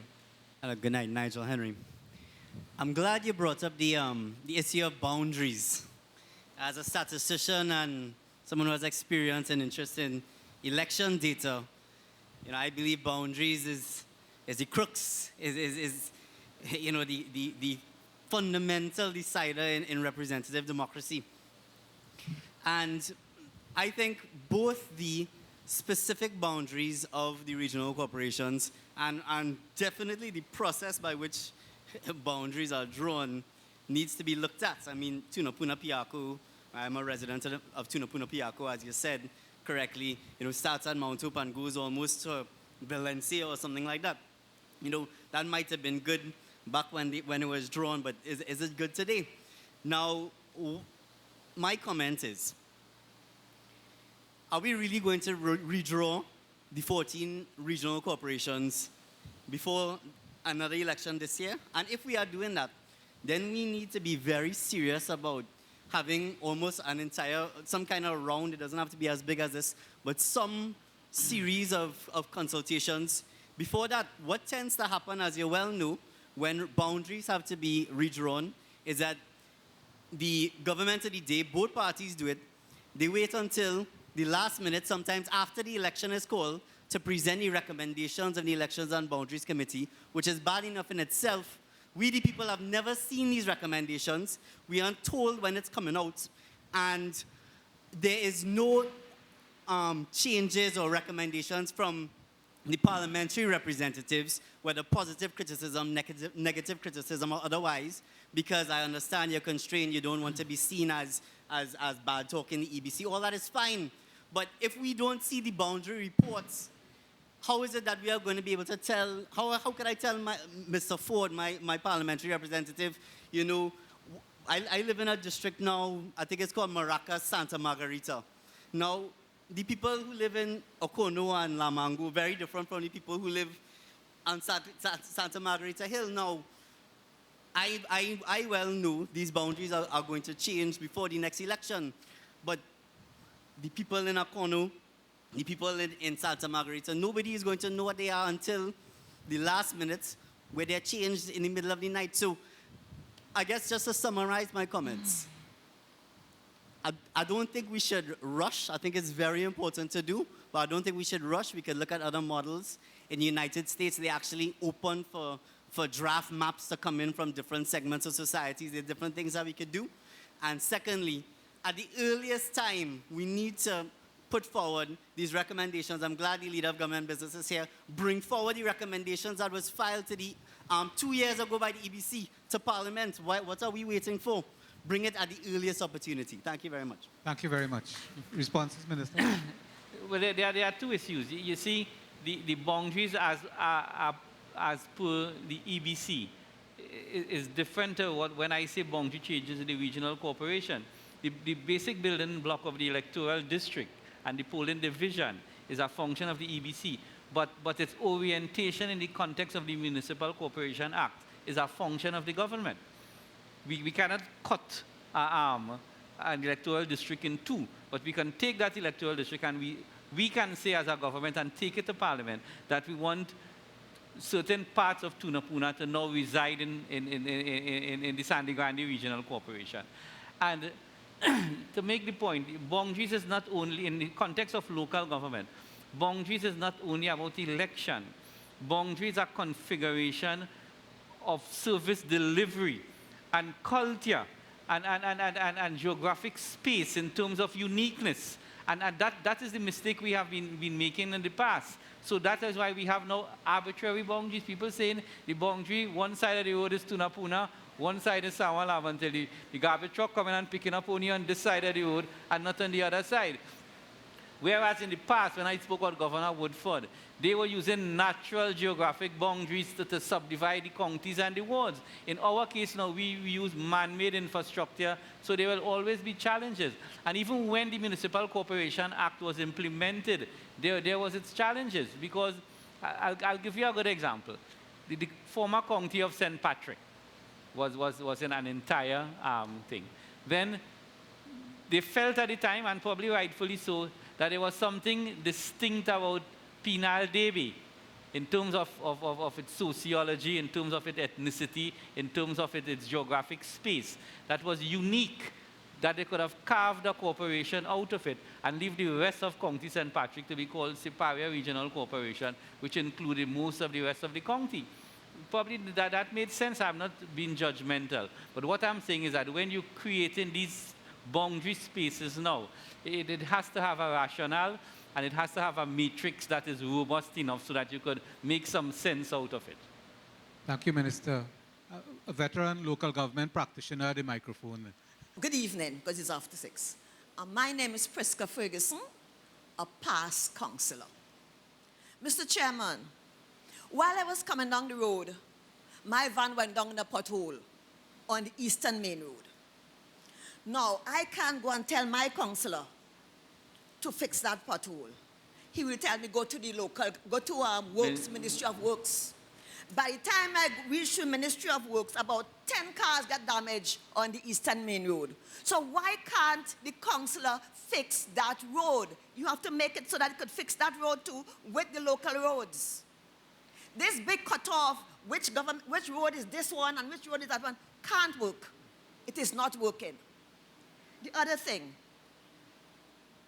we think, I am from village council. Over 40 years I'm a village councillor. And we think that village councillors make better councillors, even MPs. We have 3 in the corporations right now. You know why? They are accustomed to people. They serve people. But some people go in, they don't know how to serve people. And I'm talking from up, down. So please, I remembered in the last consultation we had, it was in the Constitution and they took it out. Because our past Prime Minister, Dr. Williams, inserted that there. But somebody took it out, so I would like you to put it back.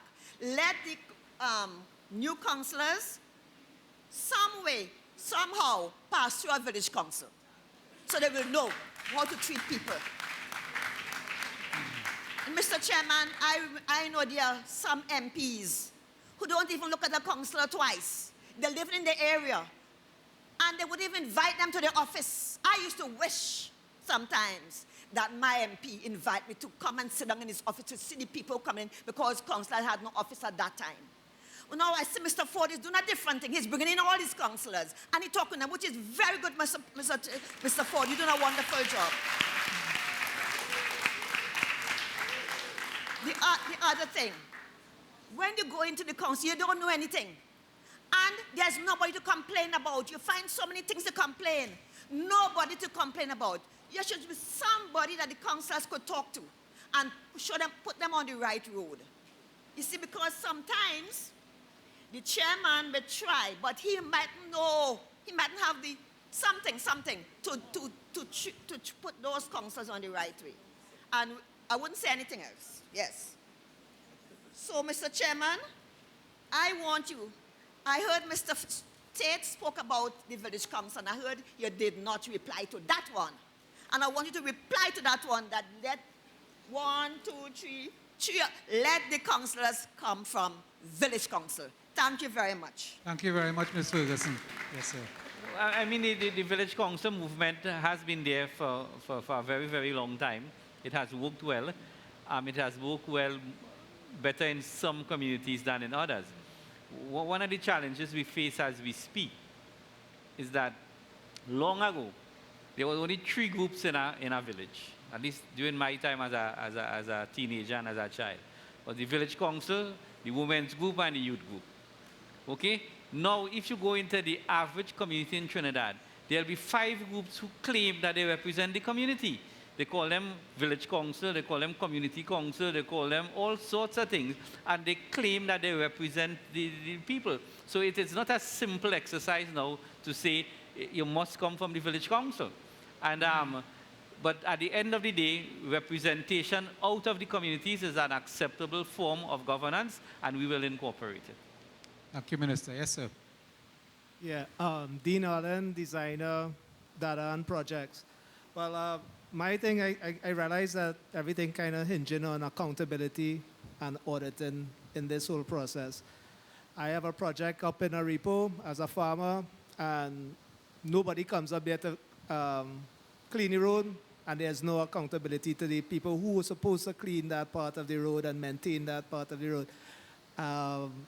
So I think what I would like to see is a kind of statement of what are the kind of fines. I know my fines if I break the law. I would like to see something stated which will hold what are these accounting measures that will be held to errand councillors, CEOs. I don't know if it's a fine, held to a people's court or something, but I think that should be stated and the people should understand what this is. What is these accounting and auditing measures? I think he mentioned that councillors should meet every quarterly, you said, every quarterly, but I think there should be also stated clearly and equivocally what are these measures? In planning and development, I like to see what the guy was stating, the village council or the community centers and this idea of diversification and how the local government in developing cooperatives and developing and empowering communities. The community centers, at least in my experience up in Arepo, are useless. They're broken down. Village councils are not, they cannot upkeep them, and luckily I have a kind of councillor I'm working with who we try to empower the new village council into a new kind of cooperative thinking in the idea of chocolates, that kind of movement and that kind of idea of sustainable village development. I'd like to see maybe something happening there. And I would also like to speak along the lines of aesthetics, because I know in the education committee, which was headed by Dr. Assad, looked at Cora to Mount Hope as changing the whole paradigm of the, from that whole area around shared parking, the market area, and the whole kind of livability of our communities. And I know that kind of aesthetic, development without aesthetics is not really development. We have seen kind of craziness thing going on in our development. There must be some design, and there must be something aesthetically pleasing about our development. So that's my contribution. Thank you very much. What are your impressions? Yeah, there is a school of thought that in addition to the maintenance of community centers, that local government should now have some responsibility for village councils. We are giving consideration to that. And I will agree with him as we develop the community, and so it should be aesthetically pleasing, so that that too is part of local government's responsibility in terms of the sanitation and the maintenance of the community. So I agree with the comments that the gentleman has made. Good evening. My name is Alicia Spiralis. I'm the former Member of Parliament for Aruka Maloney. I would like to find out from the panel whether or not there are plans with reference to dealing with the delinquent private developers who refuse to turn over their developments to the regional corporations. And all of us would know the challenges with reference to regional corporations servicing these developments that have not been turned over. Is there any plans legislatively to penalize or to attach a penalty to these developers for not turning over the developments within a certain time frame, or holding them account for the maintenance of the infrastructure that occurs within the developments? That's one. The other question the other comment is in reference to participation, Minister.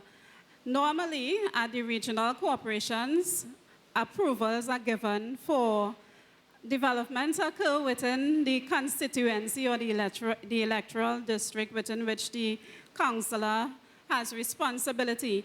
But there is no consultation with reference to the regional corporation coming to the residents indicating that this particular developer has a plan, and they came basically to hear the concerns. So I agree with Minister Khan when he said that they would like to consider the EMA model where there is a specific process that must be followed and there is some measure of consultation that occurs. I would want to agree with the Minister on that.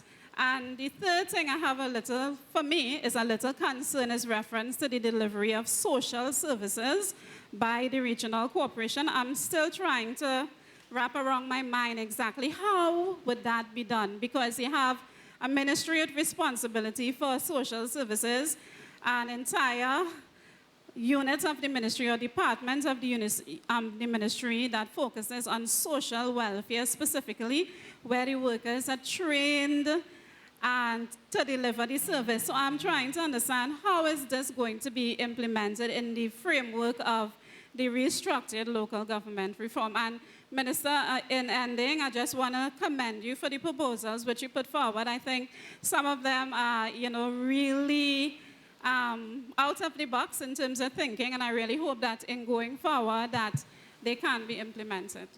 Thank you, Ms. Hospitales.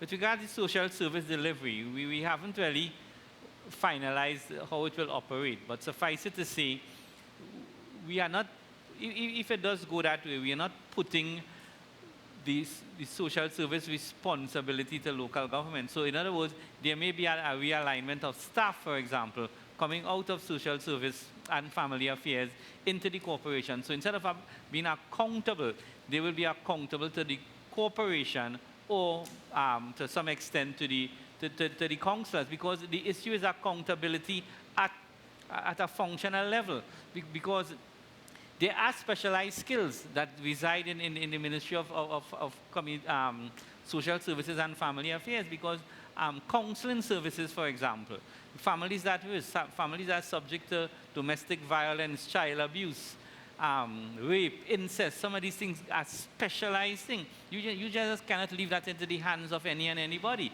I was more speaking about social service delivery in terms of assistance. Okay, like the food card program, the disabilities program, the what you call the old age pension program, where all you need to qualify is attain the age of 65, and you do not have income more than what, $3,000 a month or something like that. That is what you qualify. But the people best qualified to engage that type of citizenry is operating at a local government level. But there are specialist skill sets that reside in the Ministry of Social Service and Family Affairs that will obviously have to continue to reside there.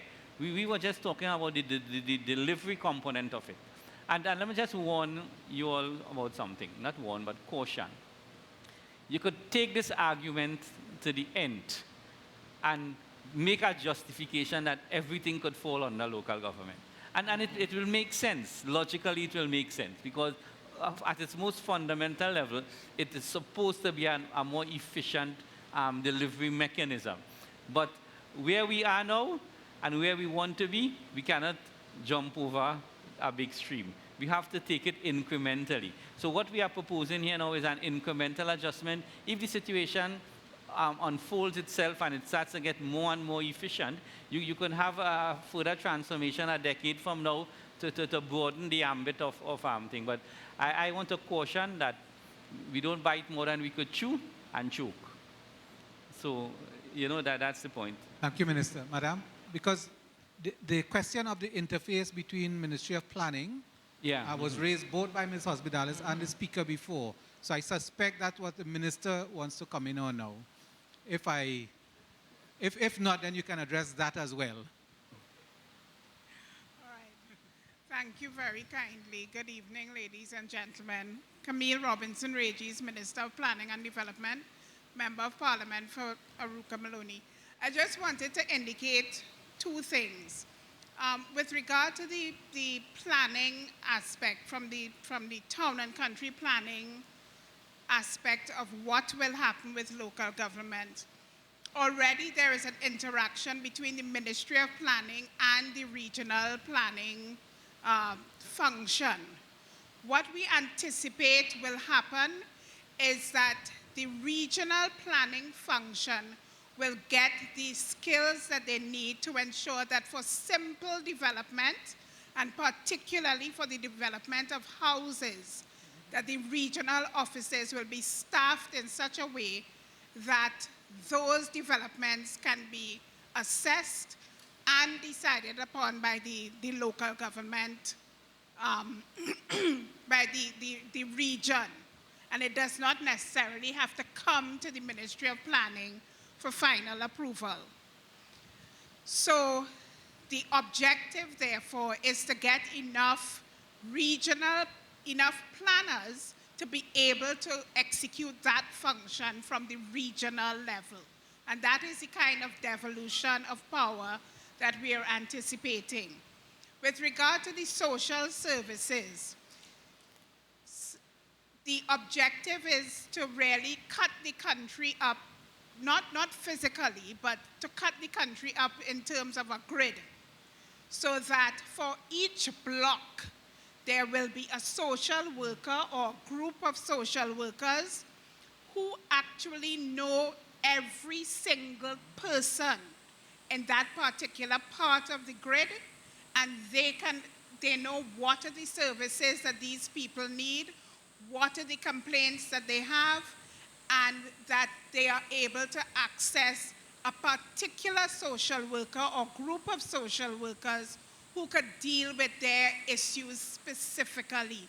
Because what we have now is not enough social workers or not enough detailed work by social workers. Some of you may recall that some years ago, under the last PNM administration, we did manpower planning, and we knew that we needed a certain number of social workers, and we gave scholarships specifically for social work, and that outturn is now coming to fruition, and it's going to be used to ensure that our social workers play an active role in the communities. So they know everybody in the community and can facilitate whatever is needed to make sure the people are properly taken care of in terms of their social work needs. Thank you. Thank you for that, Minister. Okay, go right ahead, please. Good evening. My name is Catherine Romaine. I believe part of the reason for the reform would be more inclusiveness and citizen participation. So I want to suggest, if I lived in a traditional village setting, I can get information by word of mouth quite easily as I walk through the village, or someone at home will give me the information. I heard the suggestion that information will be on the social media, but there's a large segment of Trinidad and Tobago who are still not using social media and who will never use social media as a means of information. Then there are those of us who leave home when the stars are out and who get back home when the stars are out. So we are not in the community for most of the week. I want to recommend that perhaps the various councils could produce a monthly newsletter which you can drop in our post box, keep us updated, and therefore keep us interested in what is happening. And if we are updated and interested, then we are more likely to participate. Thank you very much for that. Mr. Roberts? Well, the approach has to be a multi-pronged approach. Any means in terms of communicating has to be employed. Minister usually speaks to it, and he indicated that the intention is even to legislate to ensure that we have that kind of communication with the community and the social and the civil society organizations. So that is a must. Thank you. Yes, sir. My name is Stanley Plowden. Plowden, yes. I would want to recognize the members of the head table and ministers and other officials who are present. I'm very happy that the discussion continued on the social services, because as we know, the local government system comprises of two core sections. The physical, one that can be categorized as physical area, and the social development area. But I hope that coming out of this conversation, the document will not focus, the final document will not focus in a kind of imbalanced way more on the physical development, and not including, the social development any way it should be included. A lot of people spoke of the social development here this evening, and more so zeroing into the community and the role that the community should play, to some extent. I'd want to support all those who mention the involvement of village and community councils. I think we tend to neglect the significant role that these organizations have been playing, since our independence. And I hope that in the local government document, the role of the community councils will be, shown in a significant way. As somebody mentioned, I think is the past chairman of the Tunapuna Council, that village councils were linked to the local government system in the past. And that is true. You know, as part of the local government documentation, a member of the Association of Village Councils had to be an alderman. So you had to have an alderman, you know, as part of the local government structure. And as I mentioned, a number of MPs came up through the local government system. I think if you think about Eulalie James and Norma Lewis, they came right through the local government system. And these organizations have been playing a major role in the development of the country, but they have not been identified in any formal documentation. So I hope that out of this consultation and in the final document, that the recognition and the authority will be given to community councils for performing their role. In terms of the social services, as Mrs. Tolzai mentioned, she isn't really too clear about, you know, what role will the social services play. And Minister Camille Robinson-Regis, you know, she tried to identify in terms of having them in smaller zones, you know, where they could understand the needs of the people. And that is important. I think if you look at the initial document on local government, you would see that there's an understanding of the importance of the social sector, in that we try to put it on the same footing as the physical sector. Yes.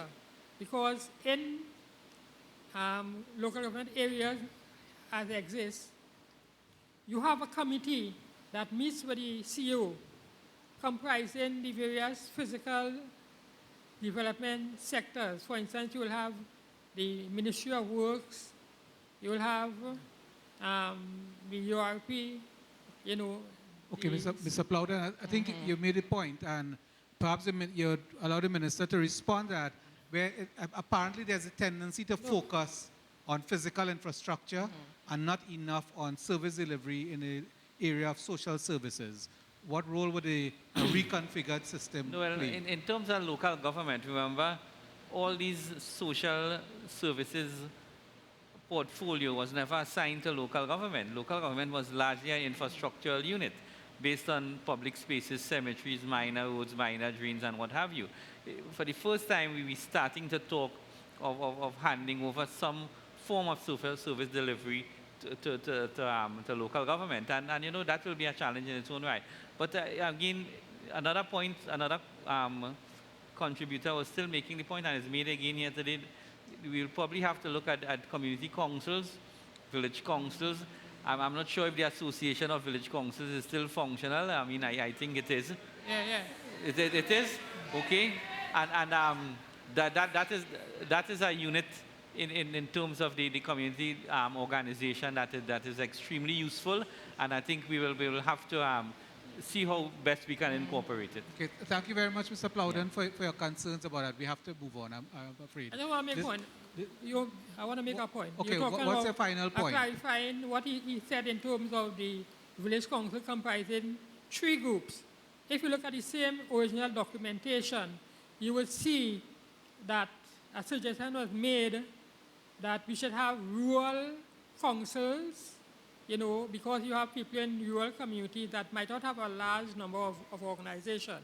And urban councils, where you would have a more a networking system, you know, where you have, if you have 10 groups in an area, for instance, like Belmont, you will form a council comprising members of the 10 groups rather than one, you know, community council as such, you know. So you'll have people from all areas, sports, culture, education, everybody coming together. All right? And I want to make another point out of that original documentation. The other point I want to make is that there was a suggestion that the different units of the social sector should also form a coordinated committee in the region, that would really prevent duplication and would share ideas and knowledge and wisdom about everything. Okay, I get you on that. And I believe that came up in previous consultations where people were talking about locating these networks of service delivery providers of the state within the context of local government. And also, I think, Mr. Plowden, no, I'm sorry, but we Just have one more question. that lady has been waiting very patiently. We really need to move on. Thank you very much. Madam, please. Good night. A pleasant good night to all our ministers who are here today. My point, what I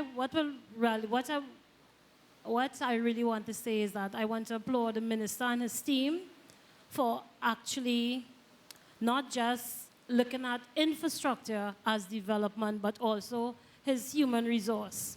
With that, I would like to bring to the forefront more or less an area board, more like a district board, where we have not just the village council, because I am Lisa Perez from Wallafield Farmers Association, and it's not just about the village council, but it's about the interest groups that are there and having the whole community at their heart.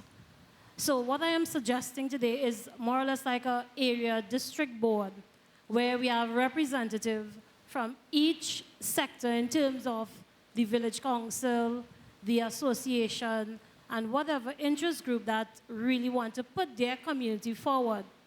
And each member, or two, I don't know how many, in each, for instance, like Calvary, Wallafield, Malabar, wherever those boundaries lie, they can attend a meeting with their MPs or their chairperson to more or less voice their opinion and whatever projects or proposal they wish to see take place in their community.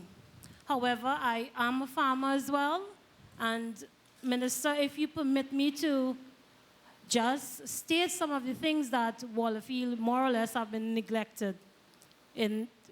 Am I going to have that opportunity, sir?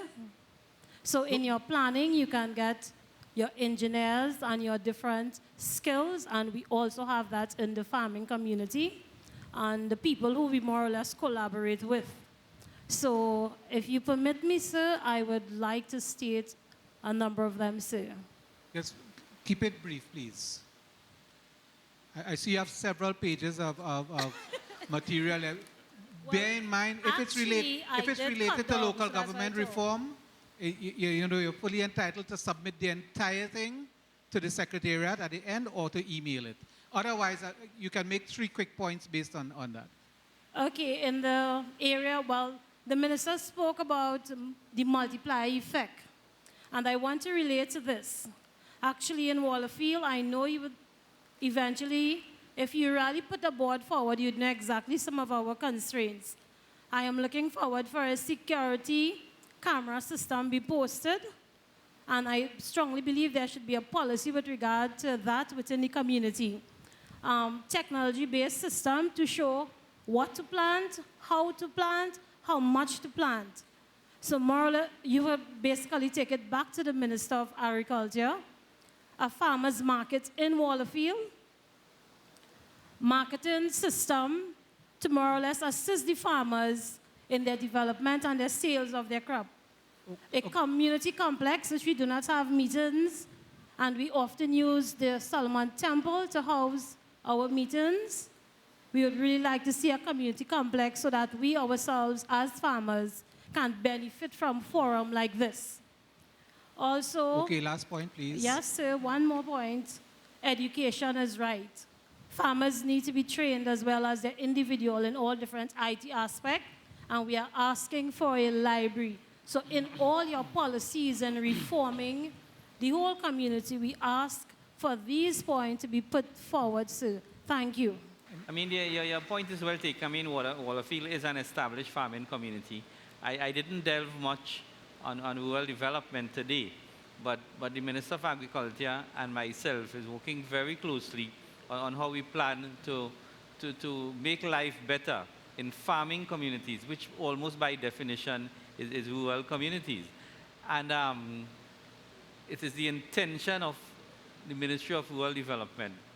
Our mandate is not to urbanize rural areas. I've said it all the time and I'll say it again. It is to make rural communities more acceptable and have it in a way that all the amenities that the urban people enjoy, you can also have it there. You can be a farmer and be a proud farmer. If you go to Europe, if you go to rural France, if you go to rural UK, farmers are proud people, you know. They have Mercedes-Benz parked up under their yard, you know. They have tractors and trailers and SUVs, you know. They have internet. They have everything. They have schools. But farming makes money, and you now have to engage. The Minister of Agriculture has a plan called Farm to Table, because what is killing farming now is the middlemen, because they buy it, and it goes through 3 hands before you go to Hilo and pay $18 a pound for something that the farmer sold it at $4 a pound. So the value is being creamed off by these so-called traders, who is not really adding value to anybody. They're not helping the farmers, nor are they helping the consumers. So that is another aspect of the developmental agenda that we're working on in terms of specific regional cooperation functions. Obviously, that doesn't fall into the local government reform process. Thank you very much, Minister. And to close things off from the floor, I did promise Dr. Bernard that I would come back to him, provided there's a point that does not continue with that debate, because I know of your role as an educator, an education theory and so on, and that's a very big debate. So if there's a final point you need to make, Dr. Bernard, feel free to come to the microphone. I feel a little bit vindicated, Minister, when I heard that social services can remain within its portfolio and be part of that campus idea. The idea was that local government will have at its beck and call all these facilities available to it. And you, in fact, supported me when I was going to suggest as well that we collapse what are the educational districts now under the aegis of the regional corporation, so that what was called St. George West and St. George East would now be collapsed, and a more meaningful look would be given to those various areas. And one last point, in your municipal policing, it would be good if you could consider going back to some truant officers, officers who would spend some time investigating the movement of children before and after school. Not only would that help in terms of academic learning time, but it would also help us with human trafficking. So even as you see that police development, whether in fact we can go back to what was essentially a good thing, truant officers. Thank you very much, Dr. Bernard. So maybe we'll do some wrap-up comments now, starting Mr. Robert. I think Minister Regis, in her presentation, touched a very important point. The use of the social workers assigned to the local government bodies. Minister Khan usually will speak to the amount of money that would be spent in social services, and yet the poverty level remains the same. Right? These social workers would be able to drill down into the community and would become very intimate with families and would be able to identify some of the problems within family and be able to bring the social services to bear on these families and so change their circumstances. So that is important as we try to deal with the whole issue of poverty. And I think it is local government has a critical role to play in that area. Thank you, Mr. Roberts. Ms. Bascom? Okay, ladies and gentlemen, I'm just sitting here reflecting and thinking this local government transformation can really work. Because it's all about us. It's about us here at the ministry. It's about you who come out night after night to share your views with us. But I'm thinking it's both part of the mind and part of the heart. What we really need is empowerment of our people, engagement, and enrollment. So I'd just like to leave you with those 3 E's for tonight. We can do it together. Thank you very much, Ms. Bascom. Mr. Minister. Yeah, ladies and gentlemen, once again, I want to thank the Burgesses of Tunapuna Piarco for coming out and participating in this process. As we said, this is the 12th consultation. It has been going well. Every night we hear some new, fresh idea. Some ideas are repeated, but you know we're incorporating everything. Because at the end of the day, people want to live in better communities. That's all they ask for, you know. Where service is delivered in a timely and efficient manner, where the garbage collection system is regular and predictable. I always tell people Trinidad has probably the best garbage collection system in the world, you know. I've lived in the United States, I've been to the UK regularly. No place in the developed world that they collect your garbage 5 days a week, you know. At best, in the most upscale communities in North America and Europe, the most you will get is 3 days a week, if you're lucky. Okay? So we, we have certain systems that work well. People want to live in communities where they feel safe, where services are delivered, where they feel empowered, and where there's a sense of camaraderie. And at the end of the day, this whole local government reform process is to bring communities closer together. You have to get back a sense of love for your area, because there's something called geography. Why I think you have the nation state? The nation state was defined because a group of people came together and said, this is my space, and I love this space, and I will create an army to protect this space. And that is the same concept that applies to communities. And what I have seen happening over the years in Trinidad is people have fallen out of love with their community, you know, because nobody really identifies in a serious way with where they were born, where they grew up, where they now reside. And you have to bring back that sense of love and patriotism to your community. I may be stepping out of line here, but I just have to talk about one community that we had a consultation last week.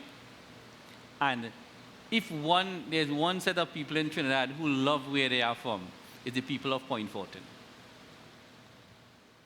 You never hear somebody from Point Fortin bad talk their tongue. In Point Fortin, ladies and gentlemen, no Burgess drops a piece of paper on the pavement. It is the cleanest borough in all of Trinidad and Tobago. Okay? And if you develop that sense of love for your community, you must have a better life. And if you extend that out to your neighbors and your friends and your family, somehow or the other, we have to build back the social fabric of Trinidad and Tobago. And while there are a lot of ministries and a lot of agencies that is contributing to that, I think this local government reform exercise, apart from providing service delivery and infrastructure projects, the gentleman or the lady who raised the point about the social fabric, I think it will go a long way in improving the social fabric. If it is one new idea that has come out of this consultation, is that we shouldn't only focus on the infrastructure, but on the softer issues of the communities where we can have a better lifestyle. So all in all, I want to thank you all again for bringing fresh ideas to the table. One of the challenges of the soft issues is that it's hard to legislate. But legislation alone doesn't make a good country. So once we have the community spirit, once we have community development, once we have the community culture starting to re-permeate Trinidad and Tobago, I think life will be much better for all of us. So once again, thank you all very much, and it was a pleasure being here in Central.